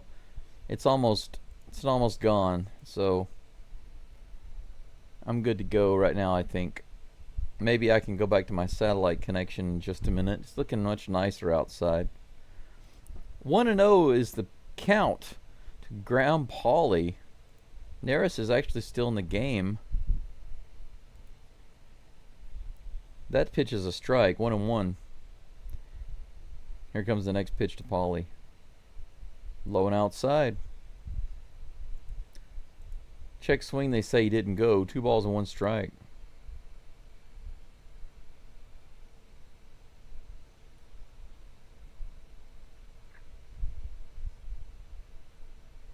Here comes the 2-1. This is hit hard out to right field. Neris might have just given up a home run, and he sure enough did. Neris gives up a home run, so we get a run on the board, and Neris gives it right back. And that right there is the reason why I was surprised that Neris stayed in the game. I thought that he was over his limit to be effective, and I was right. I was right. Brendan, I know what you're saying. Did you think that I misunderstood you? I know that you're talking about where you live. I'm just saying that I think you brought that up because I mentioned the weather here, right? I mentioned the weather here, and then you said that it was thundering where you live.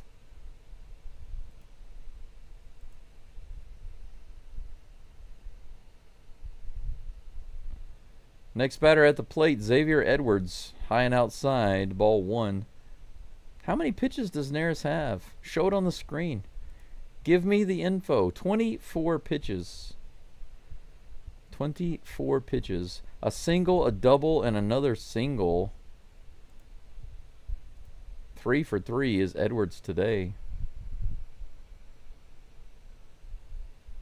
Yeah, Crispy, I'm going to be with you on that one.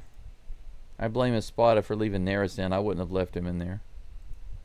84. Unless he needs to save some other pitchers for some reason.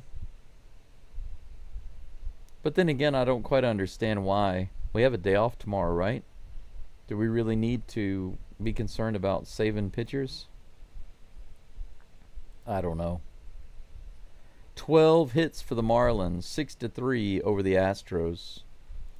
Here comes the 2-1 pitch to Edwards.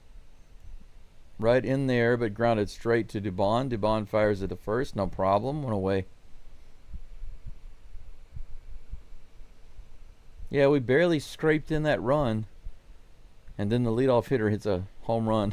We give it right back. That's exactly what happened in the first inning. Sanchez gets a nice hit. Walker gets a homer. And then we give 3 runs right back. What in the world is the deal with that? We finally get another run, give it right back. Here's the pitch. Outside, ball 1 to Stowers. Stowers has a couple of singles today. He's 2 for 3 with a strikeout. 1-0 pitch on the way. This is hit high in the air. Caratini is over. Correa is over, but it goes into the stands. 1 ball, 1 strike.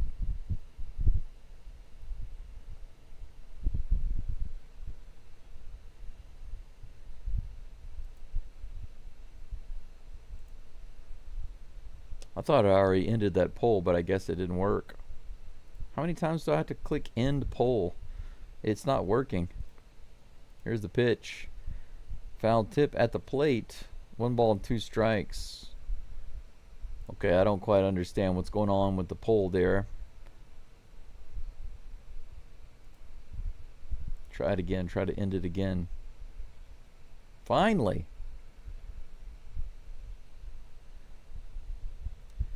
I thought I ended that innings ago. Strikeout for Hector Neris. Swinging a foul tip miss caught by Caratini.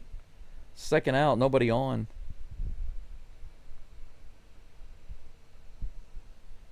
Well, they might be. You know, they have a day off tomorrow, and they're looking forward to the Yankees series, so you never know. When I was playing, I wanted to win every game.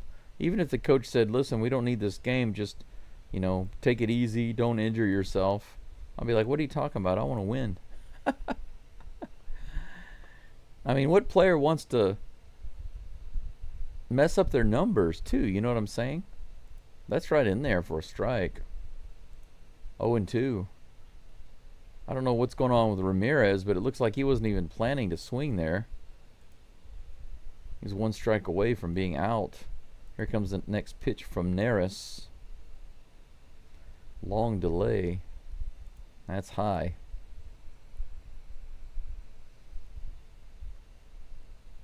Pretty quiet today. 98 followers on the live stream and 59 likes. If you haven't liked the live stream, I'd appreciate you doing that now. If you're an Astros fan, I'm sorry the game is going like this, but it's not over yet. In the dirt, 2 balls and 2 strikes.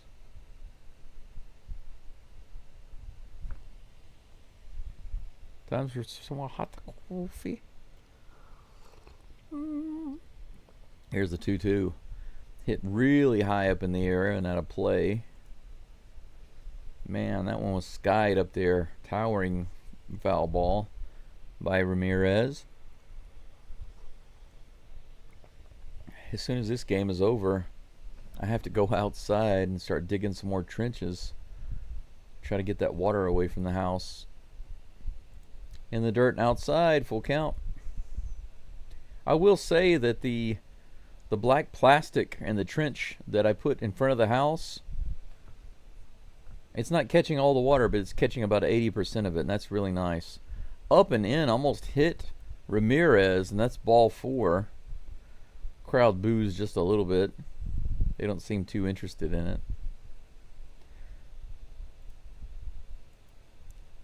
That's going to be the final pitch for Hector Neris.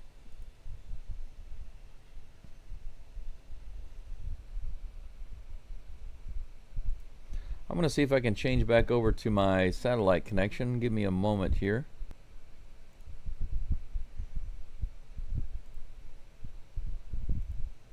All right.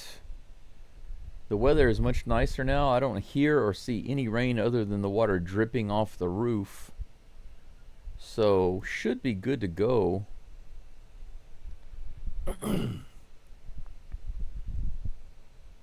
If I have any issues, I'll just swap back over to my backup connection again, but for now it seems okay. Let's see who's going to be in for the Astros, if they've got it updated on the screen yet.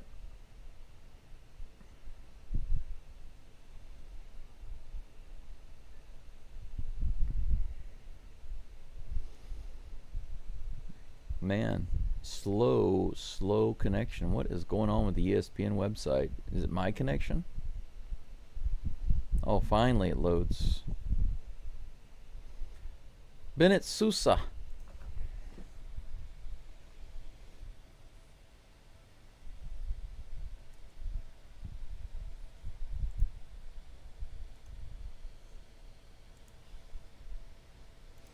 I need to make an image for him too.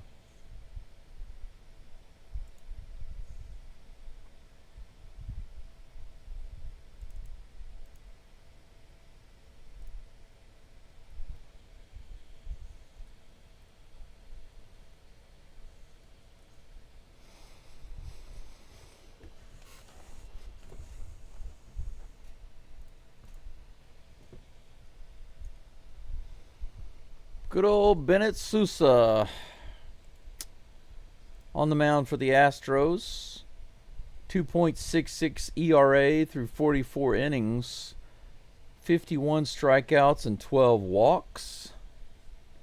He's going to be facing Liam Hicks to start it off. Here's the pitch. 95 in the top of the zone. He's got 2 outs with a runner on first.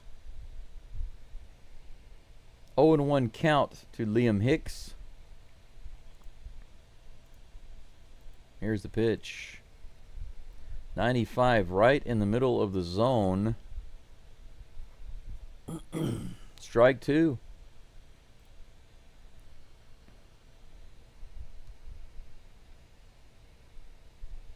Oh, 2 pitch is going to be delayed as the batter steps out of the box. 0-2 is the count with 2 outs. Runner on first. This inning will probably be over before I can get a new picture uploaded for Sousa, but that's all right. Here comes the pitch. Nope, he goes over to first base. That was, I guess, to just reset the pitch clock, not a serious toss.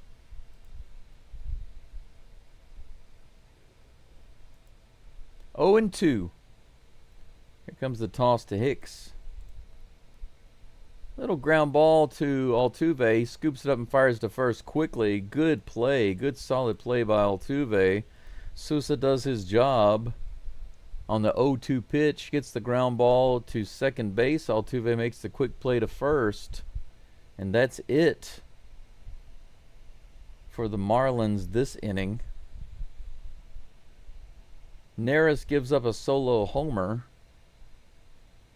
6-3 is the score. The Astros are down by 3. We go to the top of the 6th. Jose Altuve will be leading it off, leading the charge, followed by Christian Walker and Victor Caratini. Victor. You make your mother proud, Victor. Let's see here.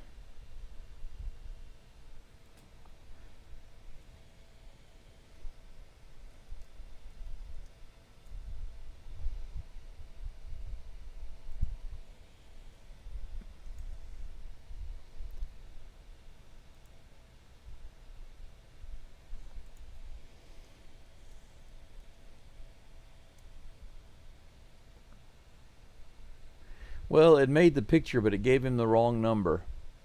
I finally got the portrait made, the picture made for Bennett Sousa, and it gave him the wrong number. So I had to correct that. You know, the little things that you don't think about. You know what I'm saying? Mm-mm-mm.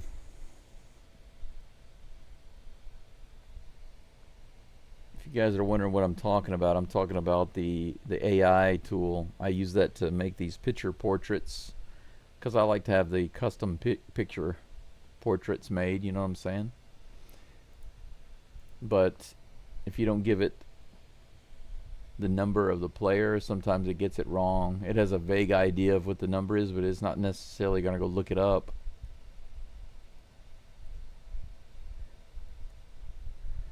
That's funny. Altuve at the plate. New pitcher, Anthony Bender. Bender is on the mound. Futurama pitcher.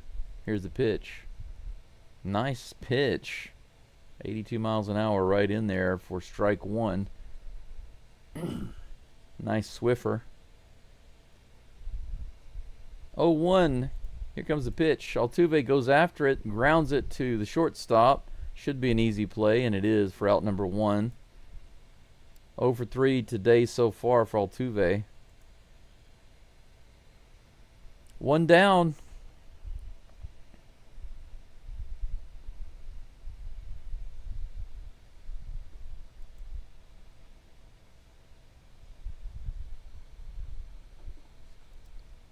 Yeah, I call him I.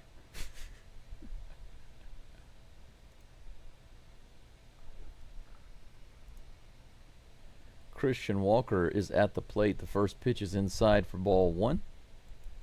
1 out, nobody on. 5 hits for the Stros. We need about 10 more. Here's the pitch. Christian Walker rips this one into left field. That'll be down for at least a single. He holds up at first base. Home run and a single for Walker this game. 1 out base runner.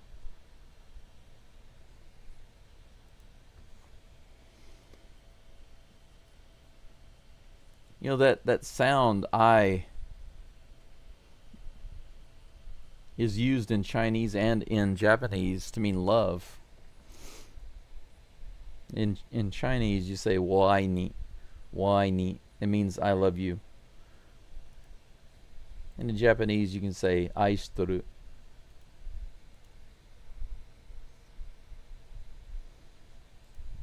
Here comes the first pitch to Caratini. A little inside, ball 1. The Batman at the plate. We need to make something happen here, buddy. We're going to have to score more than 1 run. We need a lot more than that. 1 out, Walker at first base. 1-0 is the count. Here comes the pitch.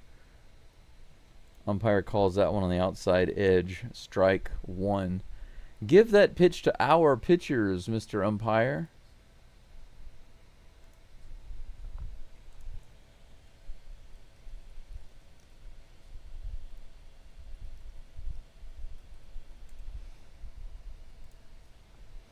Victor Caratini takes that pitch for ball 2.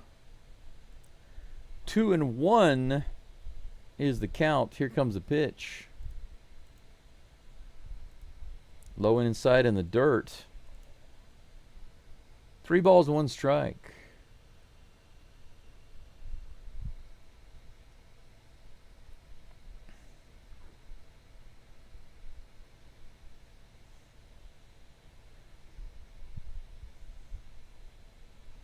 Three-one pitch on the way. Right in the low part of the zone. Caratini tries to play around and make it look like a really inside pitch when it was not. Trying to draw a walk there. 3-2. Come on, Caratini. What are you doing? Here's a pitch. He fouls this one off. The count remains 3-2.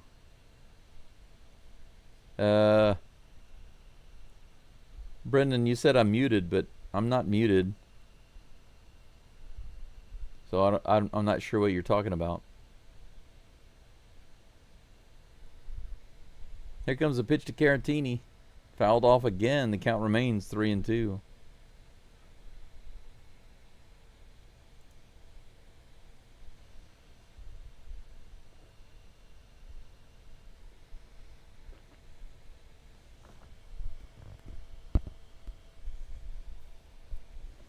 Full count. Again. Here's the pitch. Fouled off again. Caratini staying alive and making Bender really work here. Walker on first base, waiting for something to happen. Caratini gets on. We'll have the tying run at the plate. Here's the pitch. This is hit into opposite field, all the way out to the wall, over the head, all the way to the wall. Walker is booking it around. They're going to wave him in. That's going to score a run. Here's the throw. It's too late. Caratini with a double, opposite field, left center field. The Batman does it. Bender is the pitcher. You're right, old dog. It's Bender. 87-mile-per-hour slider on that outside, all the way to the wall. One hop. Walker just enough time to score from first base. The Batman comes through again. 6-4. Diaz now at the plate with a chance to tie this game. Here's the pitch. A Swiffer outside on that edge. Strike one. Sam Pretty, you are lucky. Lucky charm. Here comes the 0-1 pitch. Oh, no. Yiner, don't go swinging after that stuff. That Swiffer low and outside, almost in the dirt. 0-2 is the count. Don't be doing that. Here comes the pitch. Fouled off. That was another Swiffer, but that one wound up right in the zone. 0-2, the count remains.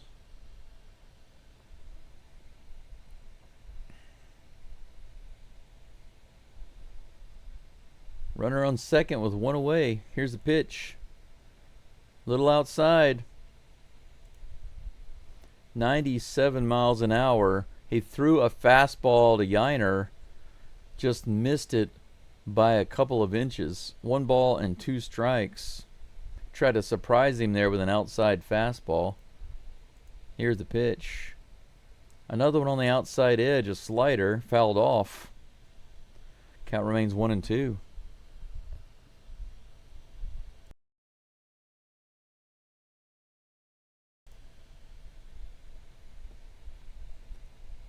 Guys and gals, if you haven't liked the live stream already, I appreciate you doing so right now. 1-2's the count. Here's the pitch. 84 miles an hour on that Swiffer, and he fouls it off. That was about the best looking Swiffer I think Yiner will get at this at bat. Wound up right in the zone. Last 14 games, guys, Yiner's batting .360 with 3 home runs. Here comes a pitch. Grab ball to the right side. It's going to get through. Caratini is held up at third base. The right fielder bobbled the ball, but Caratini had already held up at third base. We have runners on the corners with 1 out. Look at that. Just rifled it. The opposite field king strikes again. A little bit of bobble out there in right field.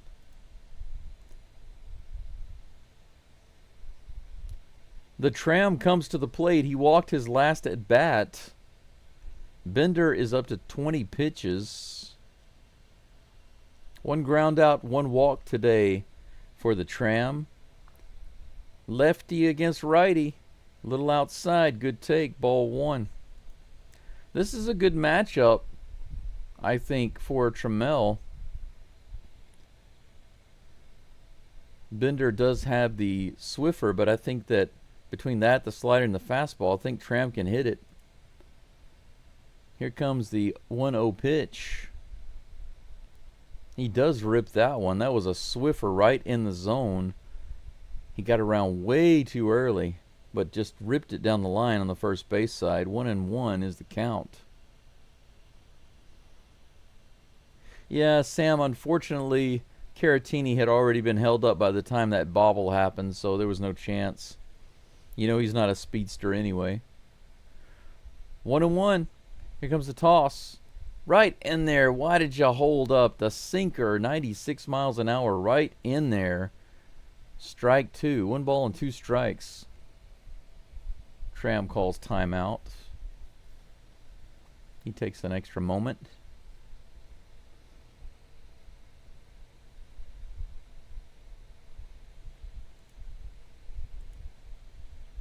One ball, 2 strikes. Runners on the corners. Here's the pitch from Bender. Nice slow delivery there. Tram goes down with a swing. That slider had a lot of drop on it. Didn't look like the last one. He threw one slider right in there. Really fast, right in the zone. Okay, I see the difference. The last slider he threw was really fast in the 90s. It was right in the zone, didn't have a lot of movement on it. This one was 87 miles an hour, had a lot more drop on it. Tram strikes out. That's 2 away, but Cam comes to the plate. Tram goes down, Cam comes up. He delivered one all the way out to the wall earlier, his last at bat. Deep fly ball to center field, just a few feet from the wall. First pitch is in there for strike 1. Next pitch from Bender on the way. Cam Smith fouls it down the third baseline. 0-2. Old dog, I'm kind of with you on that one. I've seen several bad choices by Perez Chica at third base, but nobody seems to notice it but us. Here comes the 0-2 pitch. Cam takes strike 3 on the inside. Now, this is ridiculous because now, I will say this, okay, 2 things about that pitch. Strike 3, the inning is over, but I will say this. That pitch, number 1, Cam should have swung at it because when it's close to the zone and you have 2 strikes, you got to swing. That's the rule. But number 2, that umpire has been calling that a ball on our pitchers all day long. And they're giving it to the Marlins pitchers. Once again, we have some issues with the umpire showing bias. Well, I wouldn't call that pitch a great one. That last pitch was barely on the edge. It was outside the zone and just barely clipped the edge, but they've been calling that a ball for Astros pitchers all day long, but they've been calling it a strike on our hitters. But Old Dog is right. Ultimately, you have to blame that on Cam Smith for not swinging the bat. You know, you got to swing the bat. I think I've told you guys before that when I was playing, I just assumed the ball was going to be in the zone. Every single pitch, it's going to be in the zone. So I would go into my swinging mechanics in every single pitch. At every single pitch, I would start my swing mechanics. And it was only when the ball was nowhere near the zone that I would hold up. That's the way you have to bat. You have to, because you don't have time to think about it. When the ball's coming in, you don't have time to recognize it and say, oh, that's a good pitch, and then you start your swing mechanics. You can't do that. By that time, it's too late. That's right. He had one job to swing and hit the ball. You know, if you swing and you ground out, or you line out, or you fly out, or whatever, so be it. But to stand there and take it, it is the worst atrocity. Pretty interesting. They did a poll, an Astros strobe poll. Which pitcher do they think has the biggest opportunity to impact the pitching lineup? Christian Javier came out number 1. 1 ball, no strikes. Bennett Sousa is on the mound, facing Otto Lopez, who was 1 for 2 today with a single. In the dirt, ball 2. He does not go on the check swing.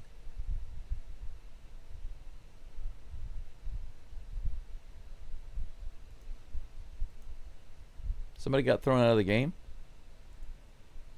One of the Astros just got thrown out of the game. Who is it? Is that... Who got tossed? Joe Spada's wanting to know what's going on.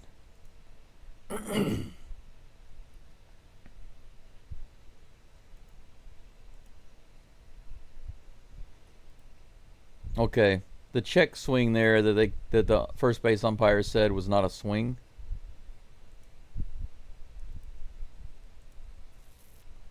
The Astros were complaining about it from the dugout, and he immediately tossed somebody. Let's take a look at that check swing. No, it wasn't a swing. It was the right call. He just tossed somebody out. Who is it?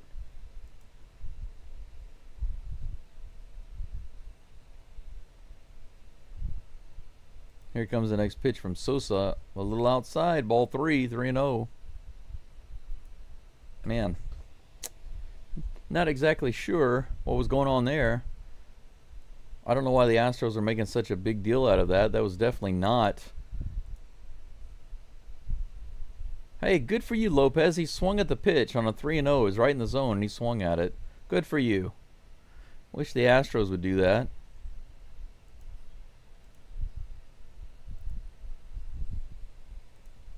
(3-1). Here comes the pitch from Sousa. Whoops.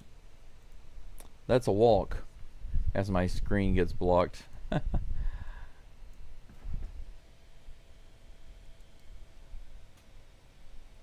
Trying to get Bennett Sousa's image on the screen. That's why it got blocked. In case you're wondering.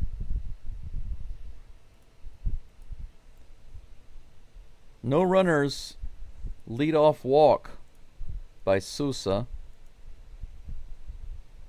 Jacob Marcy at the plate. Here's the first pitch. He shows bunt. It's in the dirt. Ball 1.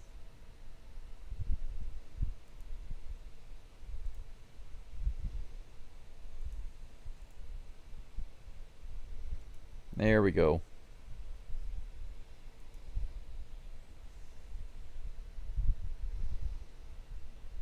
One and 0. Here's the pitch. High, ball 2. Sousa has thrown a lot of balls.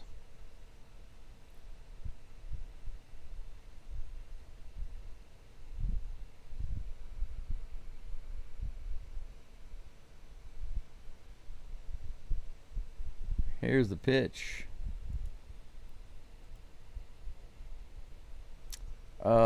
Eric Neris gave up 1 run. And he pitched a lot of pitches, a lot more than he normally pitches. He only gave up 1 run. Presley would have given up 4. I don't know where's your argument there.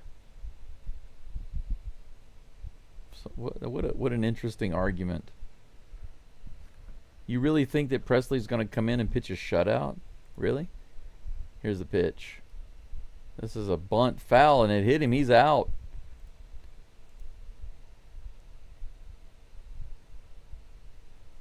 Okay, he got lucky there. Marcy bunted the ball on 2 strikes and it hit himself. Let's take a look at it. Ooh, that was close. Almost got the out. 2-2. Here's a pitch. He hits this one on a short hop to Altuve. What a great catch by Altuve, and they get the double play. Holy cow, what a great catch and double play by Jose Altuve. Look at that. Boom, baby. I want to see that from a different angle. Look at that scoop by Altuve, and then the double play. Heck yes. You don't think that Ryan Presley would walk 3 and give up a homer? Really? It's just 1 run. I can't believe that you're actually comparing. You're actually thinking that because Neris gives up 1 run, that makes Presley so much better. It's a funny argument. Here's the pitch. Swing and a miss. 1 ball, 1 strike to Heriberto Hernandez.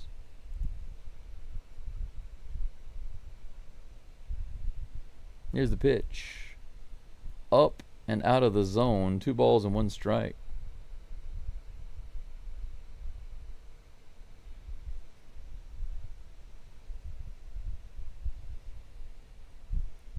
Two balls, 1 strike, nobody on, 2 outs. This is hit into right field. Is it going to be playable? Back to the warning track. It is. Cam is under it, puts it away for out number 3. So Sousa starts off pretty poorly with a lot of control issues. Gets lucky with the great play by Altuve and the double play. And then the fly ball to right field, so he gets out of it. A little rough start for Sousa, but he comes around. Out of the gate, a little struggle, a little stumble, but then he picked it up and finished the race. We go into the top of the 7th, 6-4. The Astros slowly putting some runs on the board. 12 hits for the Marlins and 8 for the Astros. Just down by 2 runs. Still got 3 innings of ball to play. Man, that's kind of a slow game, I think.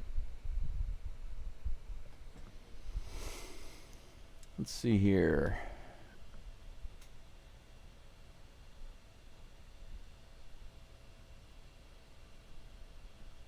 Paul, I'm not sure exactly who they wound up tossing. They did say, one of the commentators said that they didn't see Josh Miller in the dugout, but they didn't confirm if it was him or somebody else. They never confirmed that I could hear who it was that they tossed. I know Espada came out to talk to the first base coach, but I never got a confirmation on who they tossed, so I really don't know. Old Dog says the First Amendment doesn't work for visiting team, whether it's a valid argument or not. Just saying.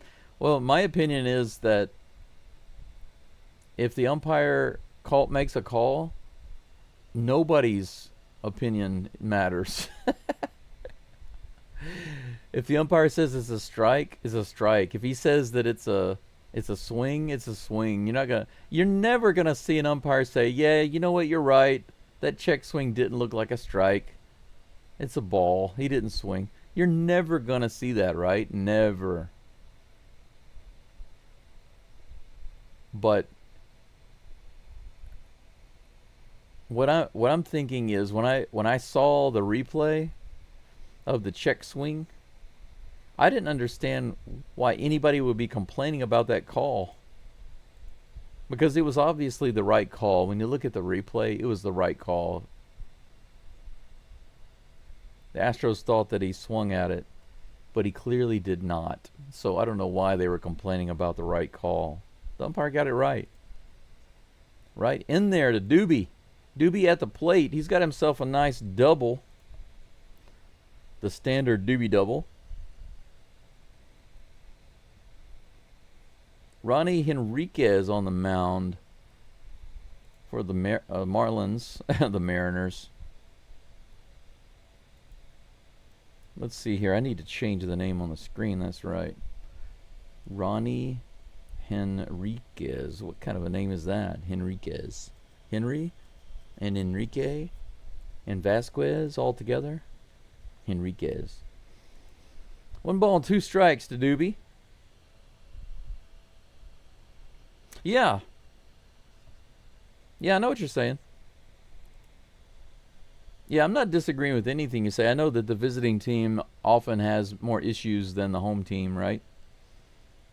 Not always, but too often.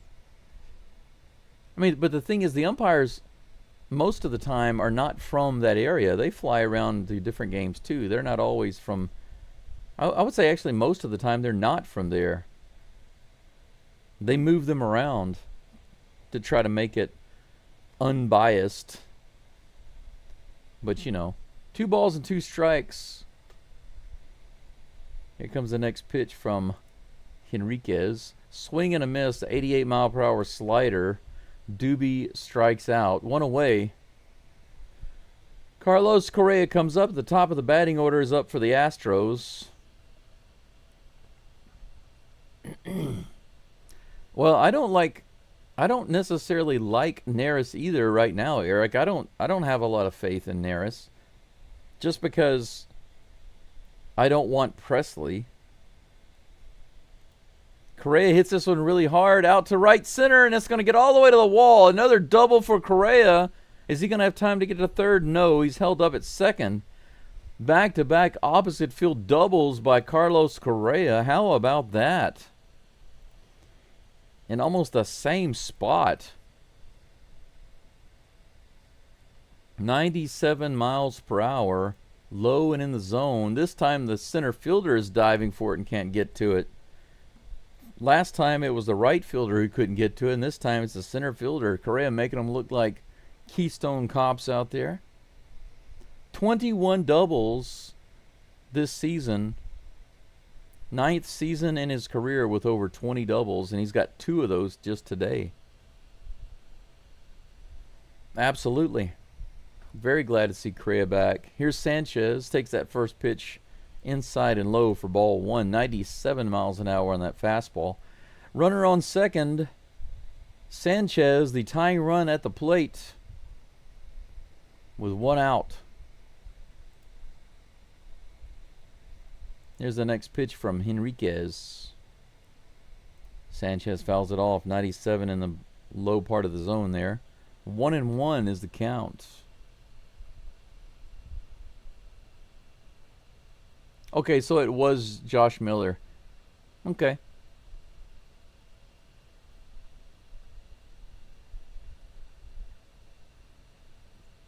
Mark, the chat is off the screen because the weather disconnected me earlier and the chat froze, so I just took it down. That next pitch is outside. Good take by Sanchez. 2 balls and 1 strike. For those of you who are wondering why the live chat is not on the screen, it's because it was frozen. The software, whenever I lose my connection for a while and then it reconnects to YouTube, it always freezes. And the reason I got disconnected today was because of terrible weather outside. You can't tell right now because it's so sunny. Way outside, 3-1 to Sanchez. Correa on second base. Jesus Sanchez having fun at the plate. Is he going to blast one here on 3-1, or is he going to get a pitch way out of the zone? Maybe Henriquez doesn't want to pitch one in the zone. We'll see. Here's the pitch. He does! Sanchez, why didn't you go after that one? You looked ready, and then you took it right down the middle. Full count. Eric, that's a silly poll because do you remember the other day I said they're basically the same. Why trade for Presley? Why not just keep Neris? Because they're both basically the same. That's what I said. If I had to pick one, I would just say, just keep it the way it is. It's like saying, I have a dollar, you have a dollar, let's make a trade. Nobody gains anything. That's what I said. It's useless. I don't want either one of them, to be honest. Here's the pitch. Swing and a miss, strike 3. 87 miles an hour on the outside edge. Man. Sanchez, don't see him go down swinging like that very often. At least I haven't. 2 away. Correa on second base. And my hero comes to the plate. Jose Altuve. The crowd is actually getting a little excited to boo him this time. They were very subdued last at bat. Maybe that will help him out. He's 0 for 3 today. All this booing. He's going to soak it up like chakra. He's going to soak it up. Turn it into power. Here's the pitch. A little outside, ball 1. I'm surprised the umpire didn't call that one a strike. Absolutely shake. Let's bring Correa home. Send him to his home.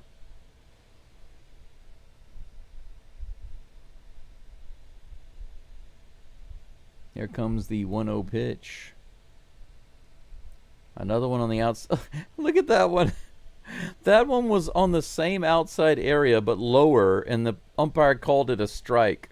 The last one was in the same distance from the plate, but a little higher. It was a better pitch, and he called it a ball. 1-1. Here comes the pitch. Right in there, 97 miles an hour, and fouled off by Altuve. 1-2 is the count. Oh, dear Lord, we need someone to push Correa home. May it be thy servant, Jose Altuve, who is in thine eyes the holiest of the holy. Amen. Here's the pitch. This is hit way up in the air in foul territory. Is it going to be playable? No, it is in the crowd, thankfully. Altuve will have another chance. 1-2, the count remains. Man, Paul, that'd be great, and he can do it. 3 playoff home runs. I saw an article the other day that talked about how Altuve can make a bid for the Hall of Fame depending on how he plays the next 3 years. And I was like, what are you talking about, make a bid for the Hall of Fame? He is a Hall of Fame player. Way up in. That gets away. Correa scoots over to third base. That ball was way over the head of the catcher. He couldn't get his glove on it.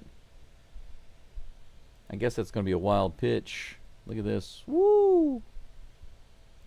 Man. Fastball up and in. 2 balls and 2 strikes. You're absolutely right, Paul. First ballot Hall of Famer for sure. Sometimes you see these articles and you have to think it was written by a Yankees or a New York journalist or a LA journalist. 97 inside. He foul tips that one into the glove of the catcher, and that's out number 3. Can't bring Correa home, unfortunately. Lost his helmet on that swing, too. 0 for 4. That's it for Altuve this inning and the Astros. Unfortunately, don't put a run on the board. We had a really good opportunity there. 9 hits now for the Astros. We're only 3 hits behind the Marlins, but we're 2 runs down. Let's take a look at the left on bases, shall we? So who's doing worse? Do the Marlins have more people left on base, or do the Astros have more people left on base? It's the Marlins. They have 19. The Marlins have left quite a number of guys on base. But today, the Astros have only left 12 on base. That's not too bad. Left on base. Left on base. Marlins 19. Astros 12. Astros are actually not doing too bad with the runners left on base. And by the way, this is left on base, not stranded at the end of the inning. Whenever you guys hear them on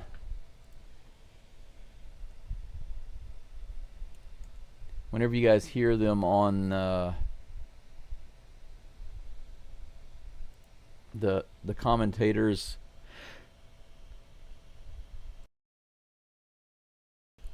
excuse me there, I had to cough.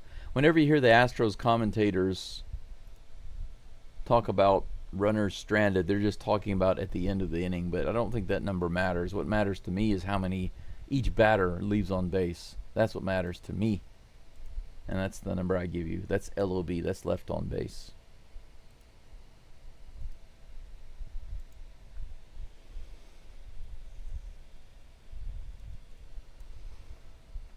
All right. I got to make another image for Brian King. They keep pulling in pictures I don't have portraits for yet.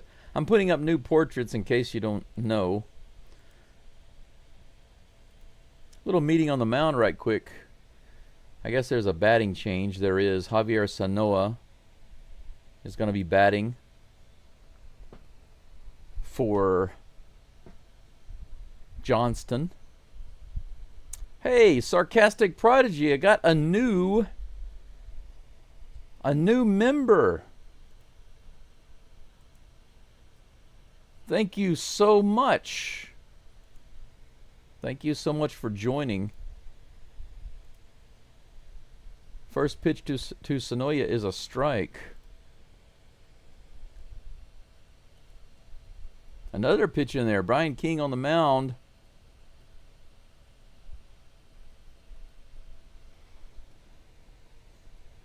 Magnum PI in the game for the Astros. 0-2 is the count to Sonoya. Here's the pitch in the dirt. Check swing. Did he go? They said he did not swing. 1-2.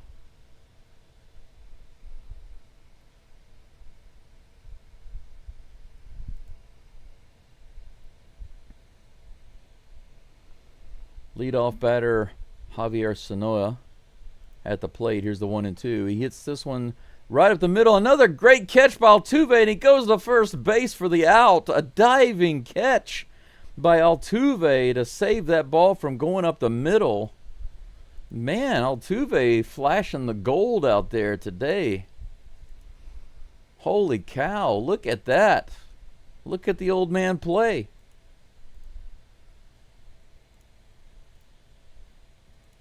Man. Leadoff batter is retired.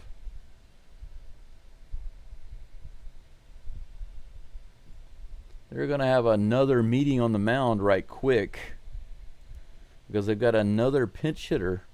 Paulie is out.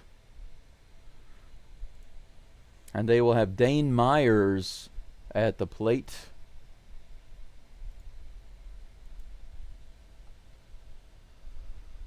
Man. Brian King to face Dane Myers. First pitch on the way.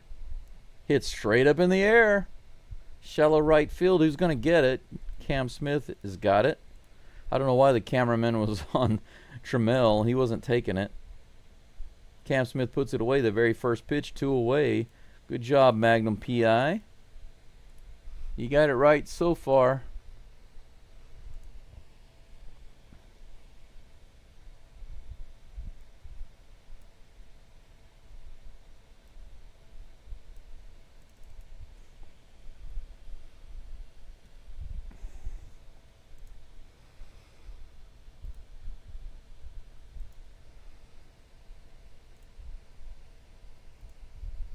Xavier Edwards comes to the plate, the leadoff batter for the Marlins.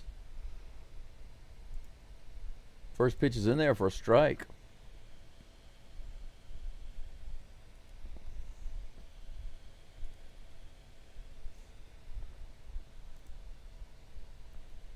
Next pitch misses. 1 ball, 1 strike.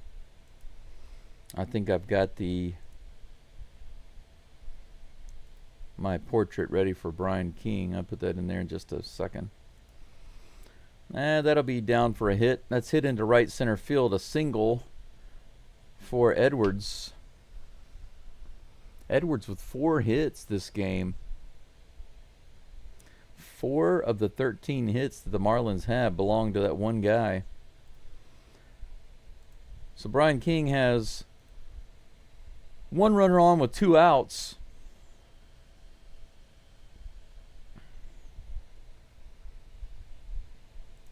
Here comes the pitch. Kyle Stowers. 92 up and in. Could have been a strike. Me too, old dog. I like to see Altuve there. He's been awesome today. Here comes the 2 for 1-0 rather. This is hit high into center field. Tram comes in and he backs off and lets Sanchez take it. Out number 3. 4 up and 3 down. No harm done. Good outing for Magnum PI. All right. Astros have back-to-back zeros for the first time in this game. 6-4. We're going into the top of the 8th. Christian Walker due up, followed by Victor Caratini and Yainer Diaz. Let's get it going in the 8th inning.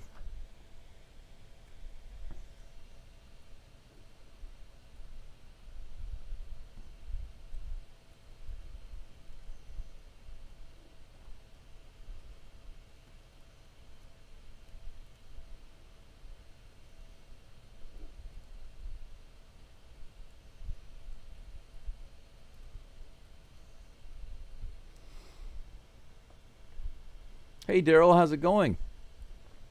If you're talking to me, how was my day? My day is going fine. It's 8:15 in the morning here, so I got a lot of day left.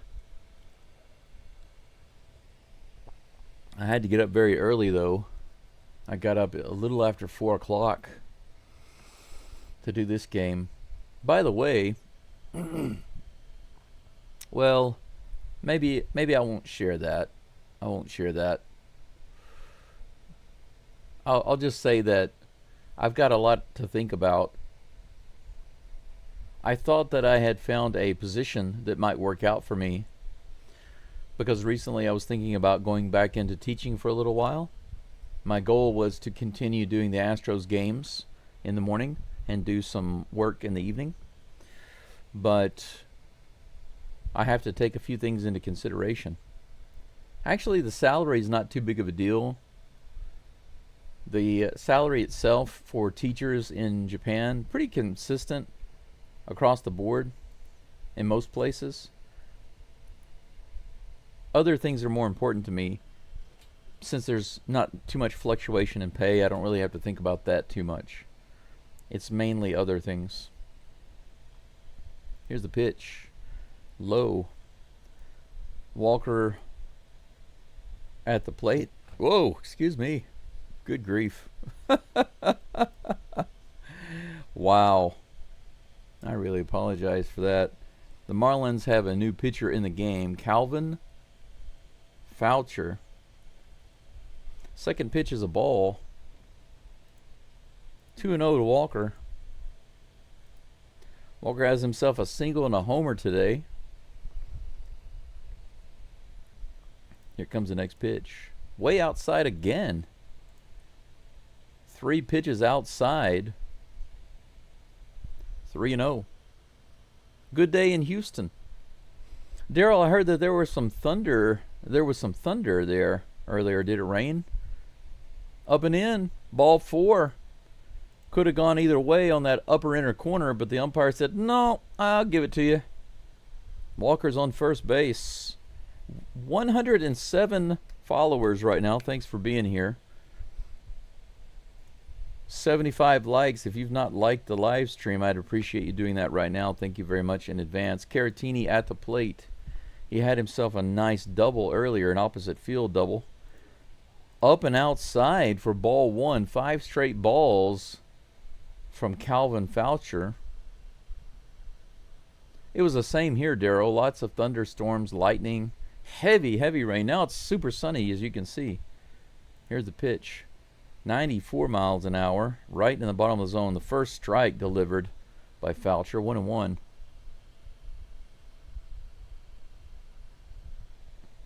Here comes the pitch.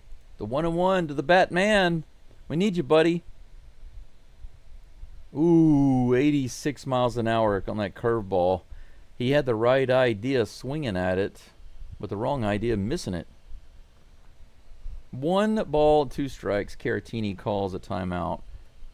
You know, Sarcastic Prodigy, welcome to the membership. Now that you are a member, you can use the custom emojis. So have at it. I might be able to add an emoji now that you're a member. We'll see. That's inside. 98 miles an hour. Too far inside. 2 balls and 2 strikes to the Batman. We got a runner on first with Christian Walker. Here's the pitch. Ground ball to third. It's going to be to third, to the right side. It gets through. Walker stops at second base. Why did I say third? Oh, man. It's too early in the morning. That's what it is. 4 hours on nothing but coffee. 4 to 8. Runners on first and second for the Stros. The Batman comes through with a single. Yainer Diaz comes to the plate, who has been super hot the past 14 games. He has been. First pitch, 89, right in there. The Swiffer, strike 1. A rare strike for this pitcher, Kevin Foucher. He's throwing a ton of balls.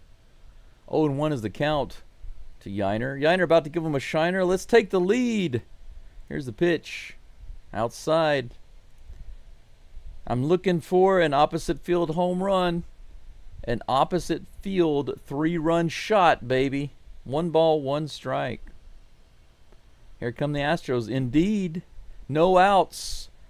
Opposite field, baby. Come on, make it happen. Here's the pitch. High. 2 balls, 1 strike. Prodigy, that's what I'm looking for. That's what I'm looking for. Opposite field dinger over that right center field wall. 2 balls, 1 strike. Here's the toss. Low and outside. Oh, he called that a strike. Oh, man. Yeah, Yainer's not too happy about that one. Look at that. Umpire calls it a strike. Come on. 2 balls and 2 strikes.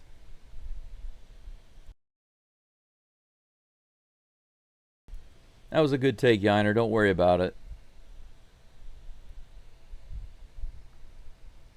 2 balls and 2 strikes. Here comes the lob. Home run derby, baby. Oh, now that one, that's on you, Yainer. 98 miles an hour right on the outside. Strike 3. That one's on you, buddy. He wasn't ready for the fastball. 98 miles an hour. Right inside that outside edge. And guess who's coming to the plate now? Jeremy Pena, guys. Pena gets the call, finally. And this is the right spot for him. The pitching coach is immediately going to come out. He's like, whoa, whoa, whoa, whoa, whoa, whoa. Wait a second. Wait a second. Holy crap, coach. Holy crap. It's Jeremy Pena. I know. Holy crap. Holy crap. You know, that's what I was saying. I was saying holy crap. No, I'm saying holy crap. No, we're both saying holy crap. We're all saying holy crap.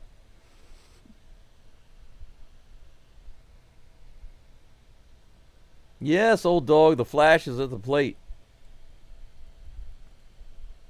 Jeremy Pena, the Flash, is at the plate with 1 out and 2 runners on. Let's take the lead right here, 7-6. Come on. Just do it. Just do it. JP for 3, that's right. JP for 3. Number 3 for 3. That's why he's got the 3 on the jersey, right? 3 for 3. 3 for 3, baby. Calvin Foucher on the mound against Jeremy Pena. 1 out. Runners on first and second. Here's the first pitch. Ah, he goes after it. The Swiffer outside and low for strike 1. Pena was really wanting to hit something on that first pitch. By the way, Pena's batting average on first on the first swing is over 400. That was a dangerous first pitch. Here comes the 0-1 pitch. Another Swiffer. Pena takes that one for ball one. 1-1. Tommy wants homie. 1 ball, 1 strike. Pena batting .322 for the season. Let's move that up a little bit right here. Oh, no. The cutter low and outside. Swing and a miss. Should have let that one go, bro. You know, he's still batting .283 when he's behind in the count. He's number 4 in all MLB.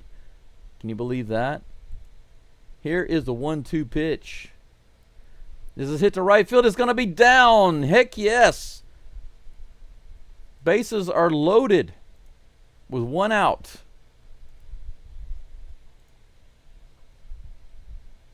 Well, I didn't know that.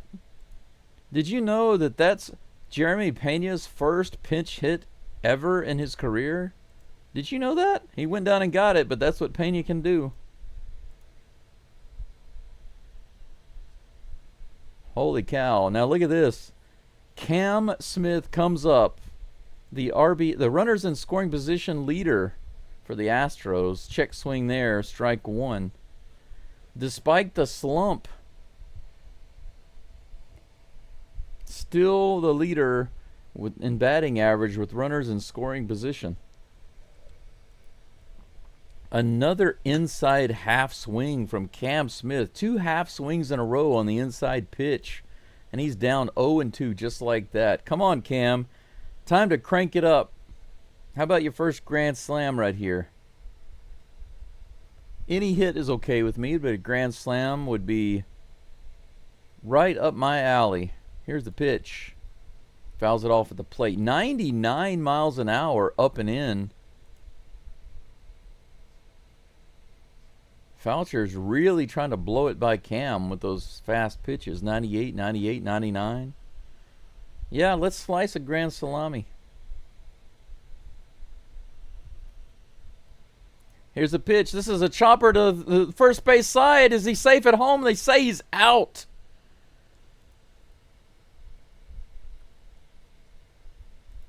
They're going to take a look and see if they want to challenge it. Espada says he wants to challenge. Ground ball to the third base side. The pitcher goes home. Christian Walker is called out at home plate.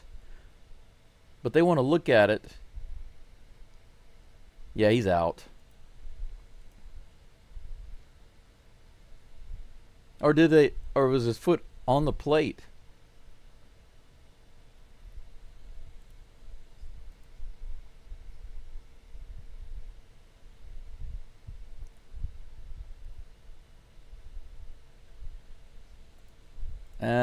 Difficult to see. I'm not sure they're going to be able to overturn that. Okay, so his foot was on the plate, so for the force, but his foot came up.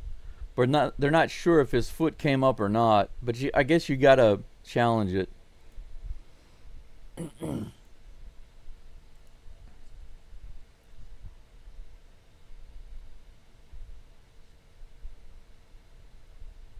Yeah, he's out. His foot never came off. Okay, so he's going to be out at home. That was a good play by the pitcher. We'll have bases loaded with 2 outs. So Walker will be called out, I'm sure. Yeah, we can. Yeah, we can, DeLion. It's a force out. Bases were loaded. Yeah, it's confirmed he's out. And Houston loses the challenge. You can tell because it's a force out. They don't need to tag him. Everybody's looking at the tag. Even the Astros commentators, I don't know why, they were looking at the tag, but one of the other guys says he doesn't need to tag him. His foot's on the plate. It's a force out. And he's like, oh, yeah, you're right. I don't even know why the catcher was making a tag at all. So he tagged him, but it was unnecessary. He had his foot on the plate. Bases loaded with 2 outs. That brings up Doobie. It's all on you right now, Doobie. Here comes a pitch. Doobie takes all the way. Doesn't even try to swing at the first pitch. That's strike one. DeLion, the catcher's foot didn't come up until after he caught the ball. He was out. I know you wanted him to be safe. I did too, but he was out. 1-1. Bases loaded with 2 outs, guys. This is our biggest opportunity here in the top of the 8th. We're down by 2. Doobie-doo. We got wheels at second base. We could score 2 runs on a hit. This is hit out into right field. Is it going to drop? No, it's caught by the second baseman. Almost. But you know what? Almost is only useful in horseshoes and hand grenades. Doobie flies out with a soft liner to the second baseman. Once again, there we go. That's what I was talking about this game. The Astros just having so many almosts. So many almosts. Almost scored at home plate. Walker gets thrown out. Doobie almost gets the hit. It's caught. So many almosts. And the Marlins early on, whenever they were batting against Arrighetti and Arrighetti was struggling, it wasn't just Arrighetti struggling. It was the Marlins getting the almosts, right? They got so many lucky plays and so many lucky hits that it just piled on. If not for those extra lucky plays, this game right now would be tied, or the Astros would be in the lead, because all of those runs that they got off of Arrighetti, it's not because they just lit him up. If you guys have time later on, I'd recommend that you go back and you look at the highlights of this game and see how maybe even if you can see the full game, the full first few innings, especially the first inning, but if you look at the way the Marlins have been scoring runs, or the way they scored runs against Arrighetti, what you'll notice is that, yes, some of those were just, they were hitting the ball, and they were getting good hits, and they were scoring, and that's on Arrighetti. But there were several times where they just barely got the bat on the ball and got a lucky hit. They had 3 that went opposite field to Correa, and they got hits. And some of those led to runs. Just lucky. Just getting lucky. You can't account for that in a game. How much luck is somebody going to get? Caleb Ort is now on the mound for the Astros. I don't have his updated picture, but I will upload it later. Right now we're going to go with the old school picture. First pitch is a ball.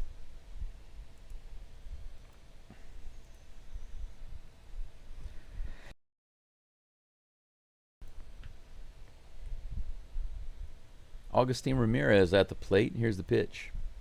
That's right in there. 1-1. 95-mile-per-hour fastball. How did Neris cost us the game? I'm a little confused about that. That's inside. 2 balls, 1 strike. Neris gives up a run, and he cost us the game? What are you talking about? That's going to be through on the left side. Ort gives up a single. The leadoff runner is on. Ramirez on first base, and that brings up Liam Hicks.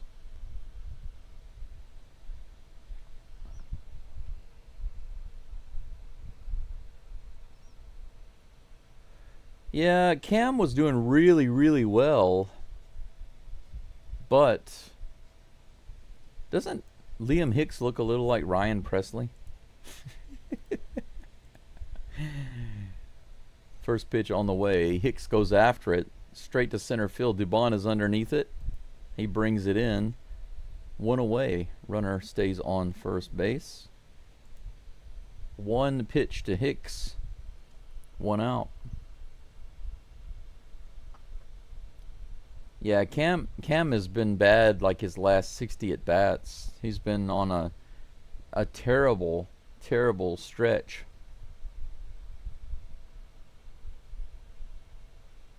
DeLion.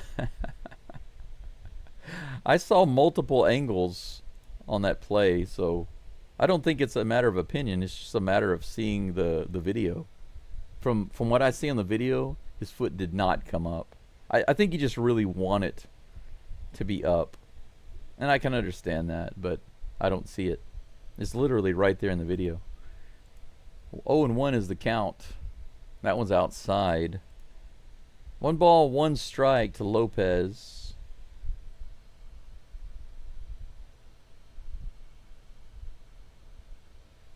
But I think it's kind of funny to just say you're wrong. Okay. 1 ball and 1 strike turns to 2 balls and 1 strike. Lopez with the 2-1 count, 1 away, runner on first. We have not lost this game. Game is still going. We have not. What's with all you guys? I'm going to put you on timeout. Put you in timeout. Put you in timeout. There we go. Fly ball to Altuve. He handles it on the infield, no problem. Out number 2.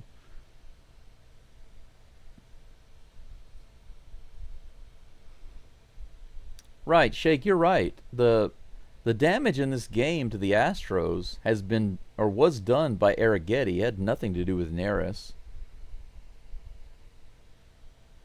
I don't understand where the logic is coming from there. Here's the pitch. Ground ball to the right side. Walker grabs it, steps on the base. Out number 3. Good job by Ort. So all that complaining about Ort is groundless as he gets through the inning, no problem. 1 single, 3 outs. Easy peasy. We go into the top of the 9th. The Astros will be up in just a moment with another opportunity to come back and tie or win this game.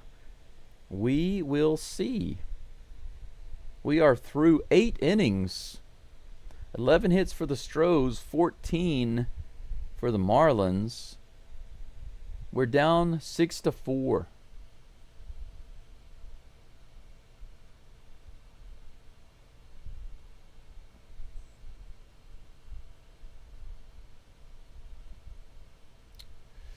Well, I think that the minimal runs that we need to score against a team like this is 5. We should have no less than 5 runs on the board. The past 2 games we proved that we can do that. But, you know, if you look at the way we played this whole series, scoring a lot of runs in the first 2 and then putting 4 on the board here, we've got 11 hits. For a, quote, bad game, it's not bad. The only reason that we're down is because Arrighetti's first game back was a really difficult first outing. But is it really surprising? Is anybody surprised that Arrighetti came back and struggled in his first game? Is anybody really surprised about that?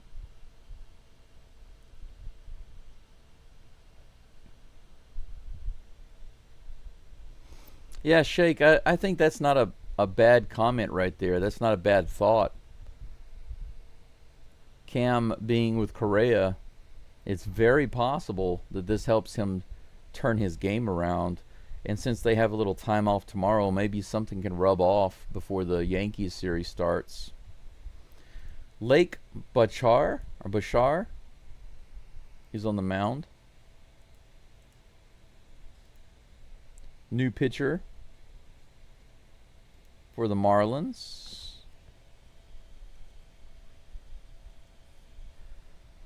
Carlos Correa. Speaking of Correa, he's leading it off for the Stros in the top of the 9th. First pitch is on the way.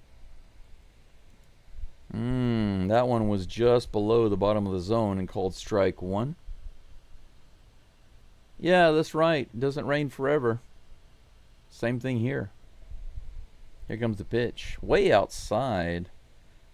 Lost control of that one. 1 ball, 1 strike.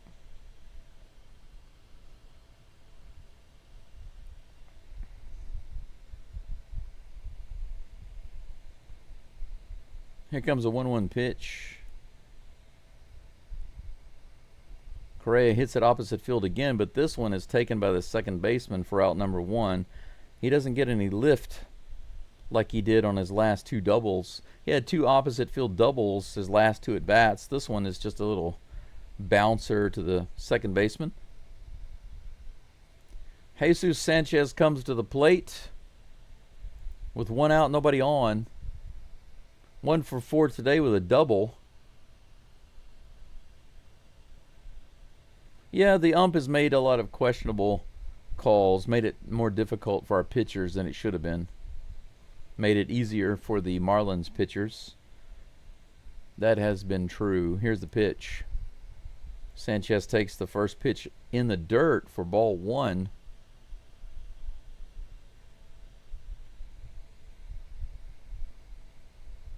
Yeah, it'd be nice if we could rattle this guy. 1-0 with 1 out to Sanchez. Here's the pitch from Bashar. 95, swing and a miss. 1-1 is the count.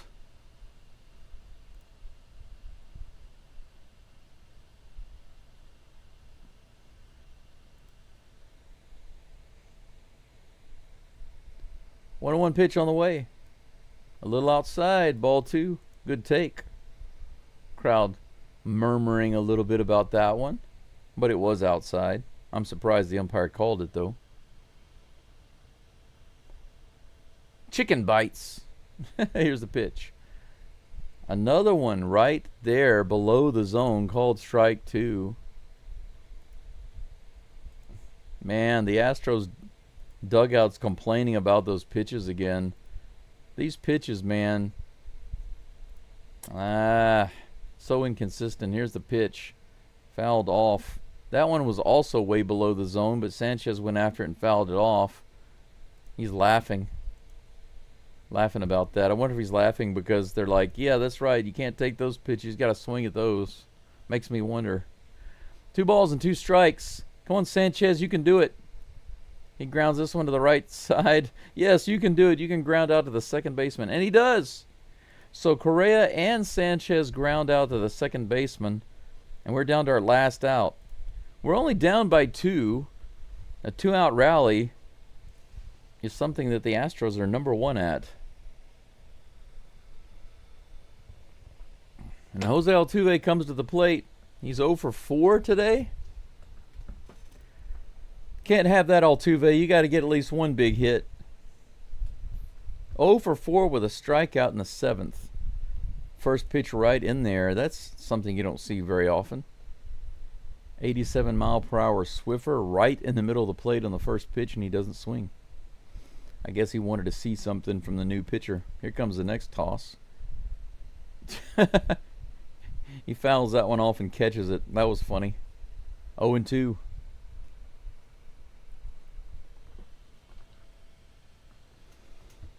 I don't think the Astros believe. It's okay, we got this. Unless they're just saying, we believe, we believe. I don't think they're taking it for granted. That's what I mean. I doubt that the Astros are taking it for granted that they've got the Division 1. 0-2 is the count to Altuve. Come on, Altuve. He hits it up the middle. There we go. Altuve gets his hit. 1 for 5. Altuve with the opposite field hit. The crowd was on their feet looking for that strikeout on the 0-2, and Altuve had other ideas. Walker has 1 home run already in the first inning with Sanchez on base. 417 feet. Altuve is on base. And Walker looking serious at the plate. Here's the pitch. 90 in the bottom of the zone. Strike 1.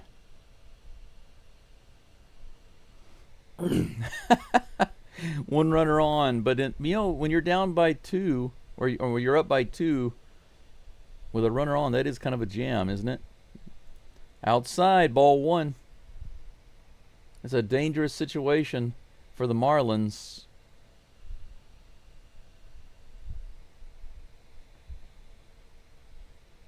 Here comes a 1-1 pitch. Ooh, 92 at the bottom of the zone. Swing and a miss. 1 ball and 2 strikes. Darryl, you're absolutely right. Altuve could have hit a homer, but it wouldn't have done anything except draw the Astros 1 run closer. We needed at least one guy on, and he did that. It's up to Walker right now. 1-2 is the count. Here's the pitch. Strikes out. Christian Walker with a swing and a miss on a 91-mile-per-hour slider. Right in the outside of the zone. Completely hittable. He couldn't do it. He goes down with the strikeout. Now, this is back to what I said earlier about the data suggesting that Christian Walker and Yainer Diaz are the 2 #1 rally killers in the lineup. And Yainer has a tendency to chase. Walker has a tendency to strike out. And that's exactly what just happened. We got a runner on with a chance to tie it up in the 9th inning, and Walker struck out. He ended it. So let's see here. Told me what? Yeah, I don't think you told me anything. You said a bunch of negative stuff earlier, maybe. Let's see here. You can have another timeout. I'm serious though, guys. Say something constructive or positive.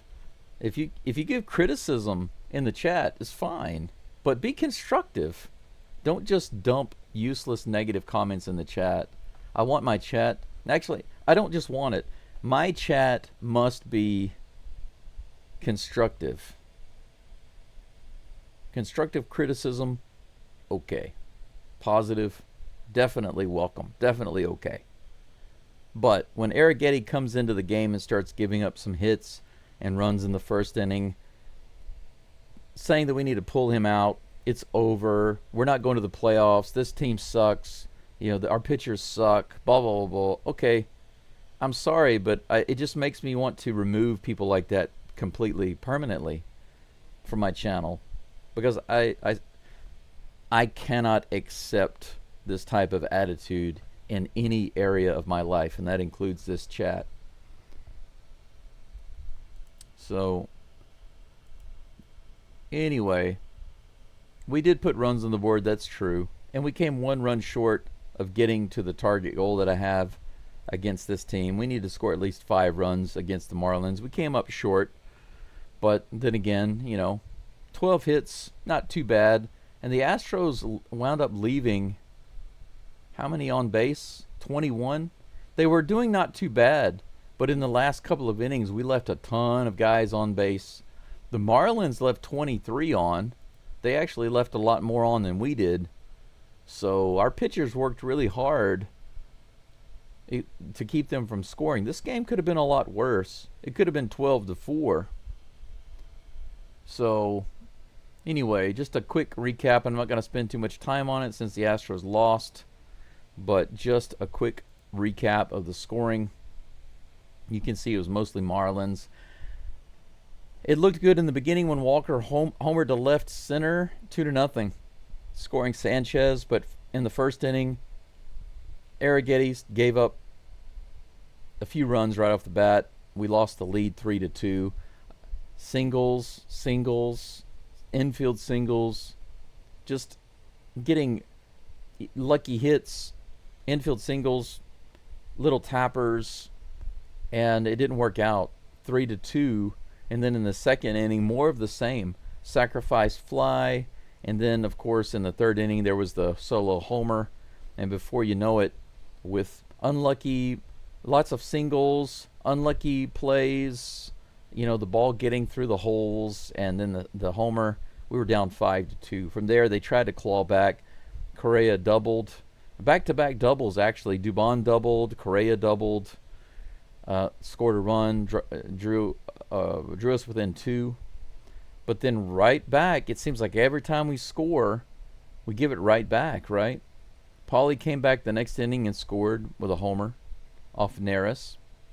Neris gave up 1 run. Somebody said earlier that Neris lost the game. Neris literally gave up 1 run.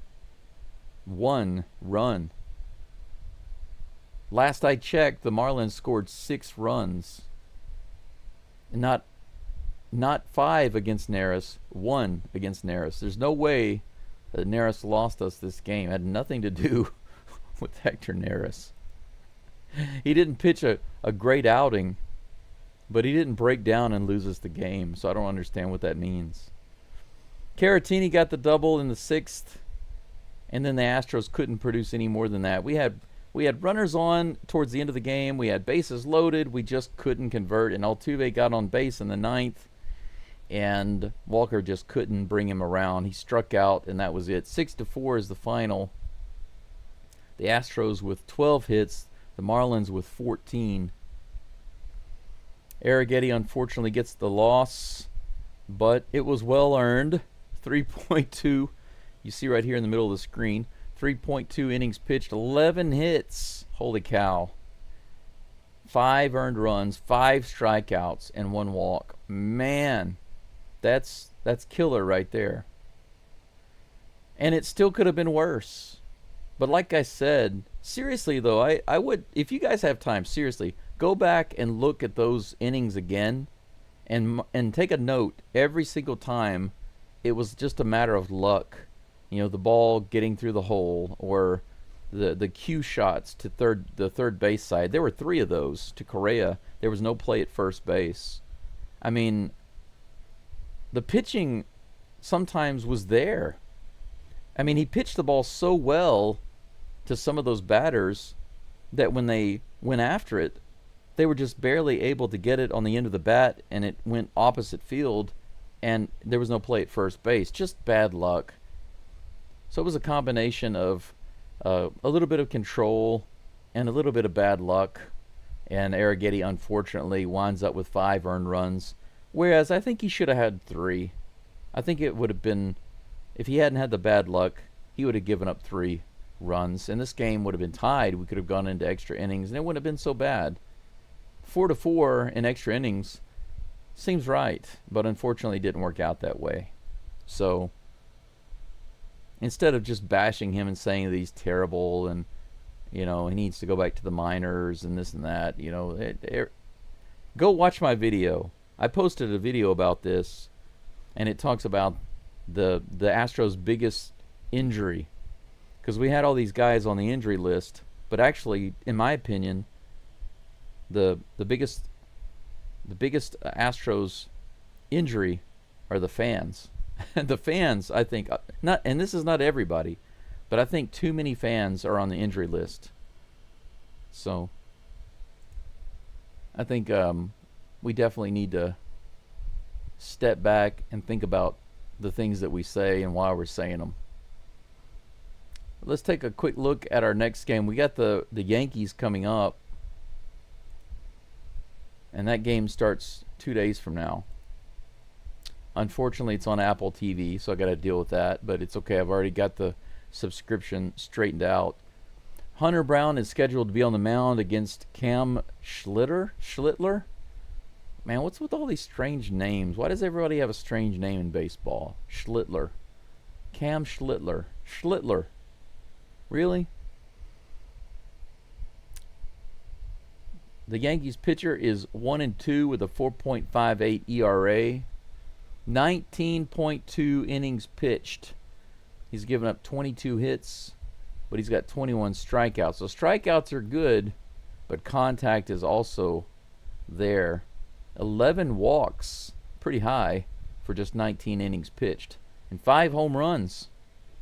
So he's giving up a home run basically in every 20 innings, 19 or 20 innings. He's given up 5 home runs every 5th inning. I think we might have some success there, especially with Hunter Brown on the mound. We can do it. So I'll be here with you guys and gals for that game. That's coming up in a couple of days. For me, up here, you can't see it on my screen. Maybe I can move it down. There it is. You can see for me, it is on the 9th. That's what is today? Thursday? That's right. That's Saturday for me, Friday for those of you who are in the US. Now let's take a look at the scoreboard and see what's going on. Gregory, thank you so much Thank you so much for that super chat. Thank you very much. For those of you who don't know, you can buy me a coffee, send me a super chat. Any donations are appreciated and very, very welcome, and definitely useful, highly useful. I don't get much money. My main money comes from partial disability, and it's not a whole lot. Let's see here. Oh, I need to move this over here. There we go. That's better. The A's are in the 5th with the Nationals tied up 0-0. Couple of runners on. Few hits. Looks like they're trying to work something out right now. Let's go down here. The White Sox and the Mariners will be starting a little bit later. They'll start about 2 hours from now, so we don't know this result, but all we can say is go Dirty Sox. Let's see what else is going on here. Wow, the Twins beat up on the Tigers. Look at that. 9-4. How about that? Yankees beat the Rangers 3-2. So that's nice. Wow, look at the Blue Jays over the Rockies 20-1. Holy cow. They destroyed the Rockies. Angels lost 5-4 to the Rays. It's always nice to see the draft Dodgers lose. Man, talk about a skid. 5-3. They lost to the Cardinals. Ohtani gets his 1,000th hit. Strikes out 8. Loses the game. Good job. Good job, Cardinals. And that's it for today. That's all we got. That's all we got here. Nothing else going on. I'll take one last look at the live chat, and then I'll be out of here for the day. I've got a lot of stuff to do around this house. Anyway, yeah, they are scoring more runs. That's good. And you're welcome, Christina. And we did get, yeah, we got decent. I mean, one run below what we should have gotten, at least the minimal, but you know, we did win the first 2 of the game, of the series rather. So it's okay. I don't mind. We got the series. That was the main thing. We just wanted to win the series. We got it. We went to Miami and got the series. But yeah, actually we weren't doing too bad with getting the runners in until later in the game. We left a lot of runners on later in the game. That was the bad part. Yep, that's right, Eric. Some days you're the dog, some days you're the tree. That's true. Schlitzler's list. That's funny. Irish tea. Enjoy the rest of your day. You enjoy that tea, Daryl. Sounds good. McCormick rake in Yankee Stadium? I don't know. If he does, I'd be more than happy to see him in there. But I'm not sure if McCormick really rakes anywhere. Not nowadays. But if he does, then bring it on. Let's put him in there and let him try. Astros 8, Yankees 7. Man, I hope the Yankees don't score 7 runs. That's the last thing I want to do, is give up so many runs to the Stankies. With Hunter Brown on the mound, I don't think they're going to... Man, that'd be a terrible game.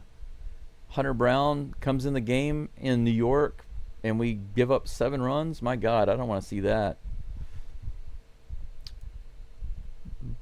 Brendan, no worries, man. Just, it's mainly... They're two things, you know. It's just one is for you and one is for everybody else, because I'm the moderator here and in my life and in my sphere. Everything within my sphere must be constructive in some way.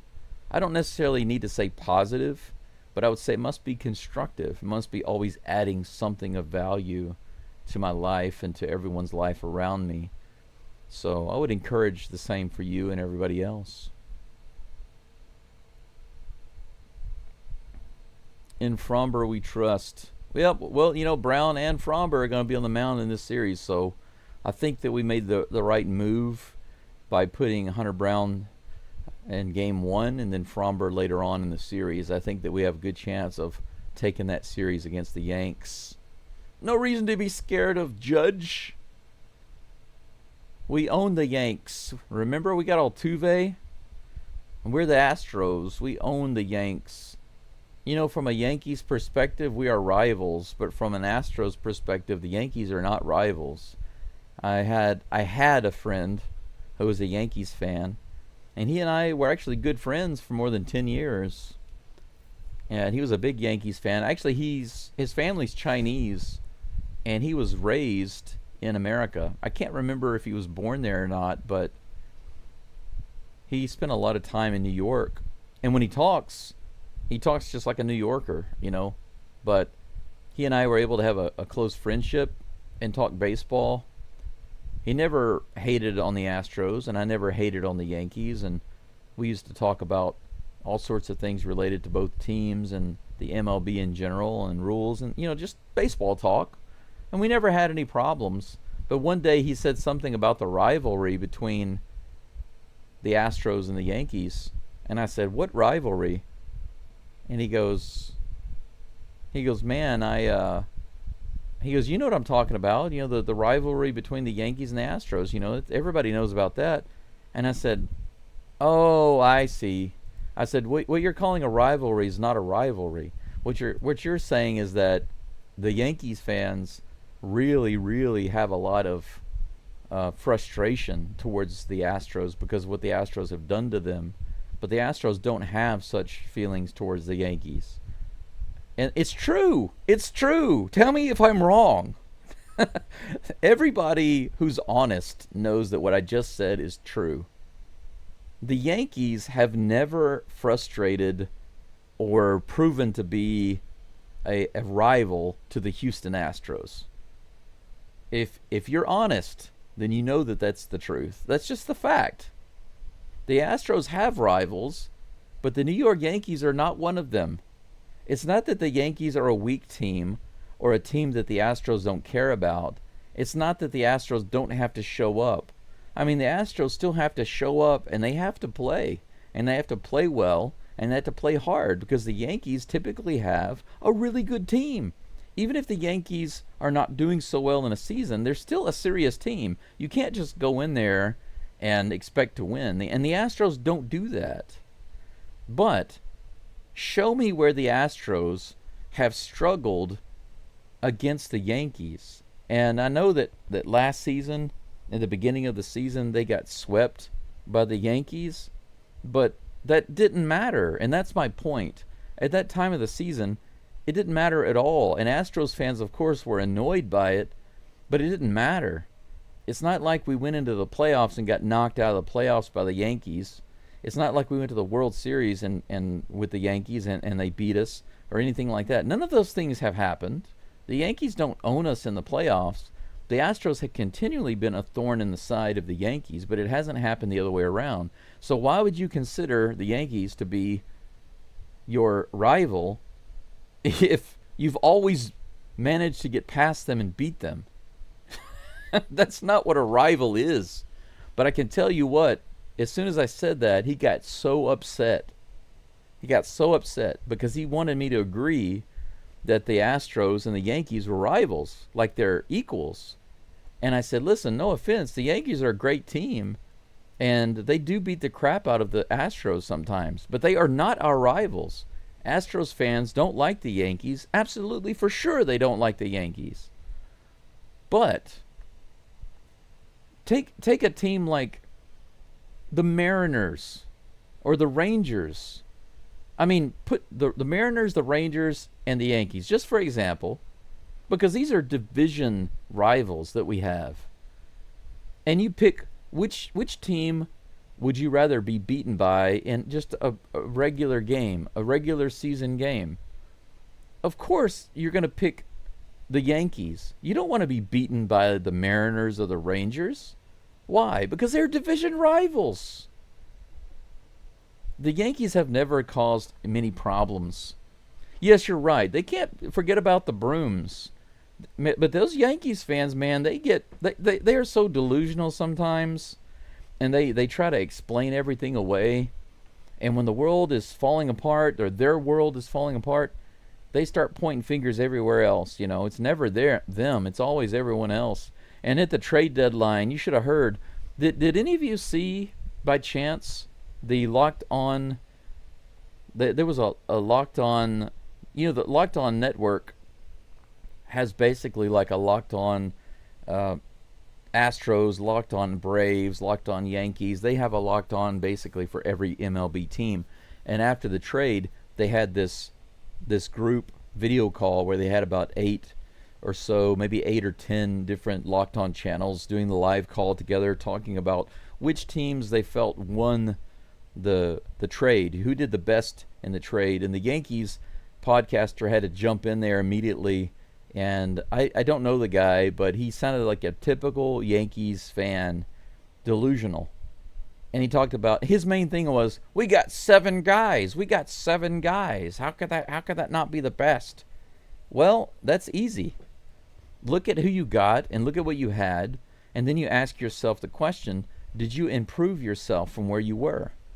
Did you take your situation and improve it with the guys you traded for? And if so, how much? Or did you kind of stay in the same area?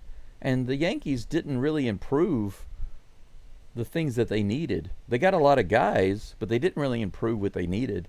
And it was so delusional the way he was talking about how amazing it was, what the Yankees had done. But what have they done since then, since the trade? They're still struggling.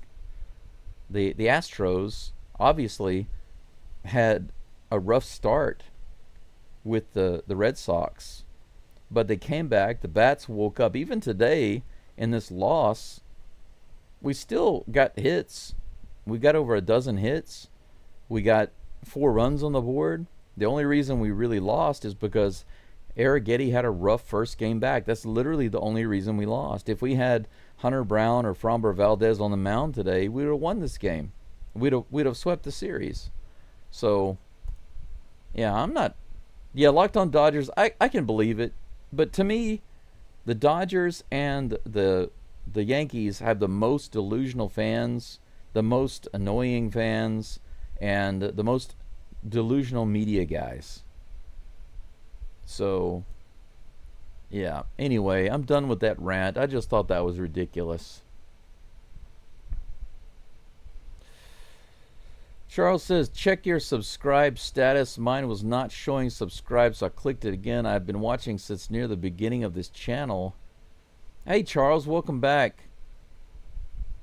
Yeah, Charles, that happens sometimes. YouTube does like shadow unsubscribes. And also, if you want to get the notifications for all the games, you actually have to click on the bell and collect all. So you get notifications for all videos, all live streams. You actually have to turn that on. So if you just click subscribe, I don't know if you guys know this or not, but if you just click subscribe, you're not going to get a notification for every live stream or every video. By default, you do not get notifications. You actually have to click the pull down button and then click all, which means every time I post a video or go live, you will get the notification. So for live streams, it will let you know about 30 minutes before. Actually, I think you get 3 notifications. When I have a live stream, you will get a notification that shows I have a live stream scheduled. The second notification you get is about 30 minutes before the game, before the live stream. And then the third one is when I go live. So if you don't turn those notifications on, you have to do that manually. If you don't do that, you won't get those notifications. So thank you for pointing that out, Charles. I'm glad you saw that. I hate to see that that's happening to me, because I've seen that happen to some YouTubers who have tens of thousands or hundreds of thousands or even millions of subscribers. They get a lot of messages from their subscribers saying that they've been unsubscribed or that they're not getting notifications.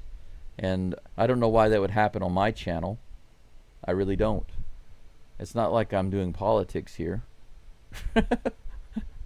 I mean, I'm in Japan, but that has nothing to do with politics, right? But thank you for pointing that out. All right. Mike Scott, respect. Daryl says, if we have to play New York in the playoffs, I like our odds. Me too. I don't have any problems at all playing the Yankees. I remember maybe 15 years ago and before that, I never wanted to play the Yankees. I felt like the Yankees were just one of those teams that were always going to have the big players and the big money. Like overall, they were going to, even if we had like a Biggio or Bagwell or an Altuve or whatever, a long, long time ago, it's like we couldn't have the complete team to really get us there and get past that wall, break that wall, you know. But for many years now, I feel like, oh, the Yankees are not too big of a deal. It's just a team you have to focus on, and we can beat them, you know. Yeah, I much prefer Eric and Brett. Yeah, Brett Chansey and Eric Heisman. Yeah, I much prefer listening to them. And it's nice that they're both different too. They both have different perspectives. Sometimes they disagree a little bit or add on to the other.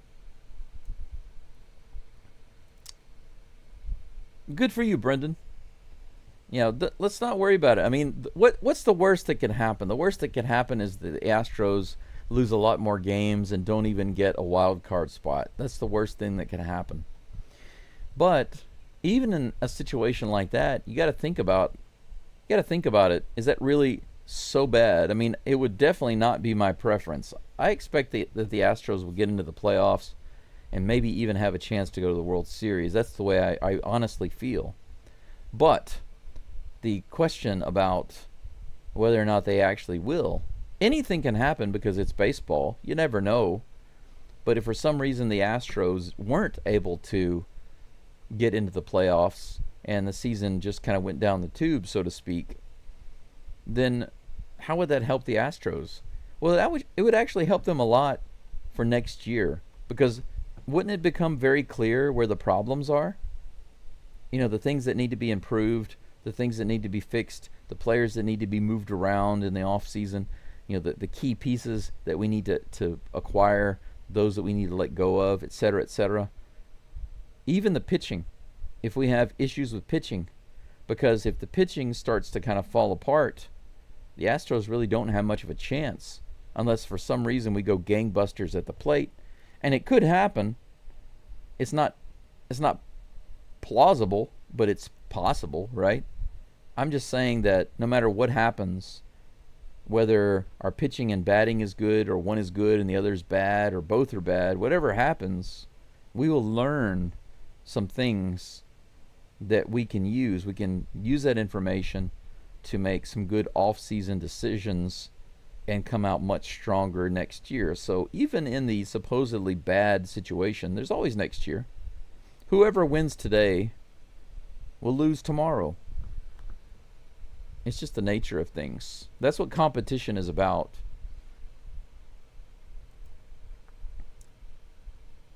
Yep. Prodigy says the Astros are gonna right the ship and have a great big winning streak coming up. It's a matter of everybody getting back and playing together. Yeah, and I think it'll be okay. Yeah, I mean, we are still in first place. I know that we've said that several times, but look at it this way. We had a 3-game skid, right? We got swept by the Red Sox. But there are a couple of good things. We won this series. We came back and we won a series pretty solidly.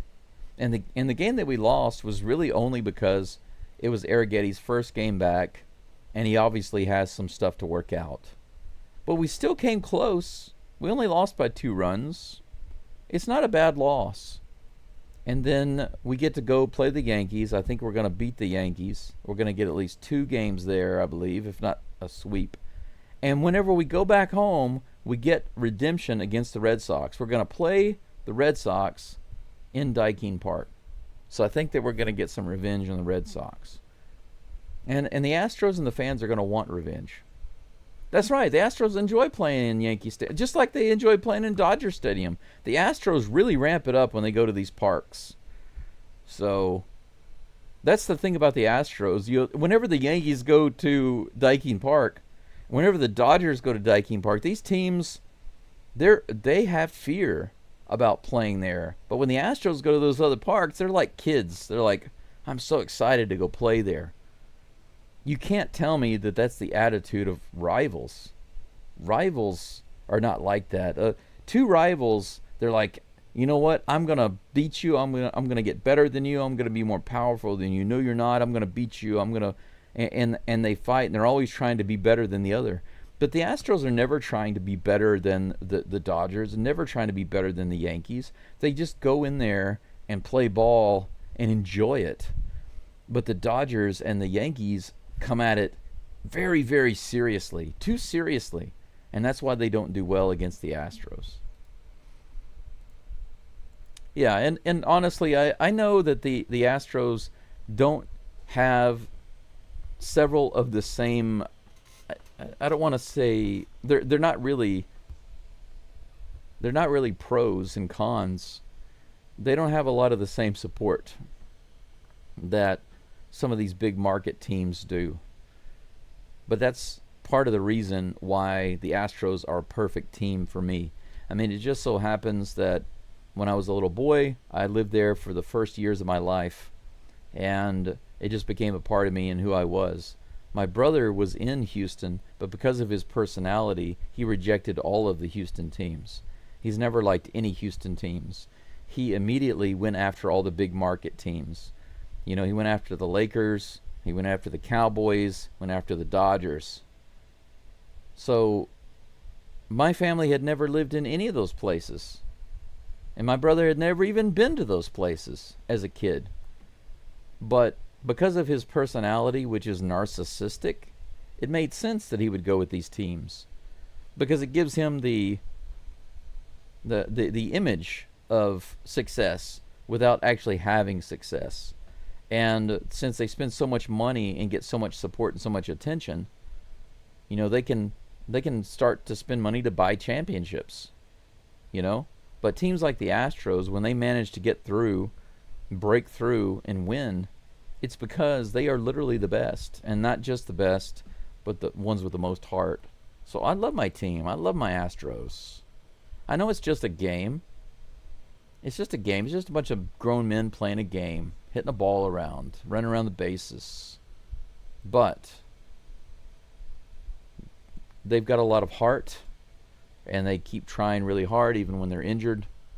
So I can appreciate that. I can appreciate it. Yep. It does feel good to be in first place. Let's hang on to it. Let's keep doing our best. And you guys and gals do your best too. Go Stros. I'm going to get out of here. I guess that's it for me today. I'm going to stop my rant. I'm going to run down the road. I'm going to go to the cafe today and have breakfast and have a nice meal, and then pick up some groceries. I've got to pick up some more meat for my keto diet. But I appreciate you all being here today. Tough loss, but it's okay. Not too big of a deal. See you in 2 days when we face off with the Yankees. If I have time, I'll try to put together some shorts for you tomorrow, but we'll see. It depends on how much I get done here. But until the first game against the Yankees, all I have to say is go Stros, and I will see you then. Bye-bye for now. Thank you.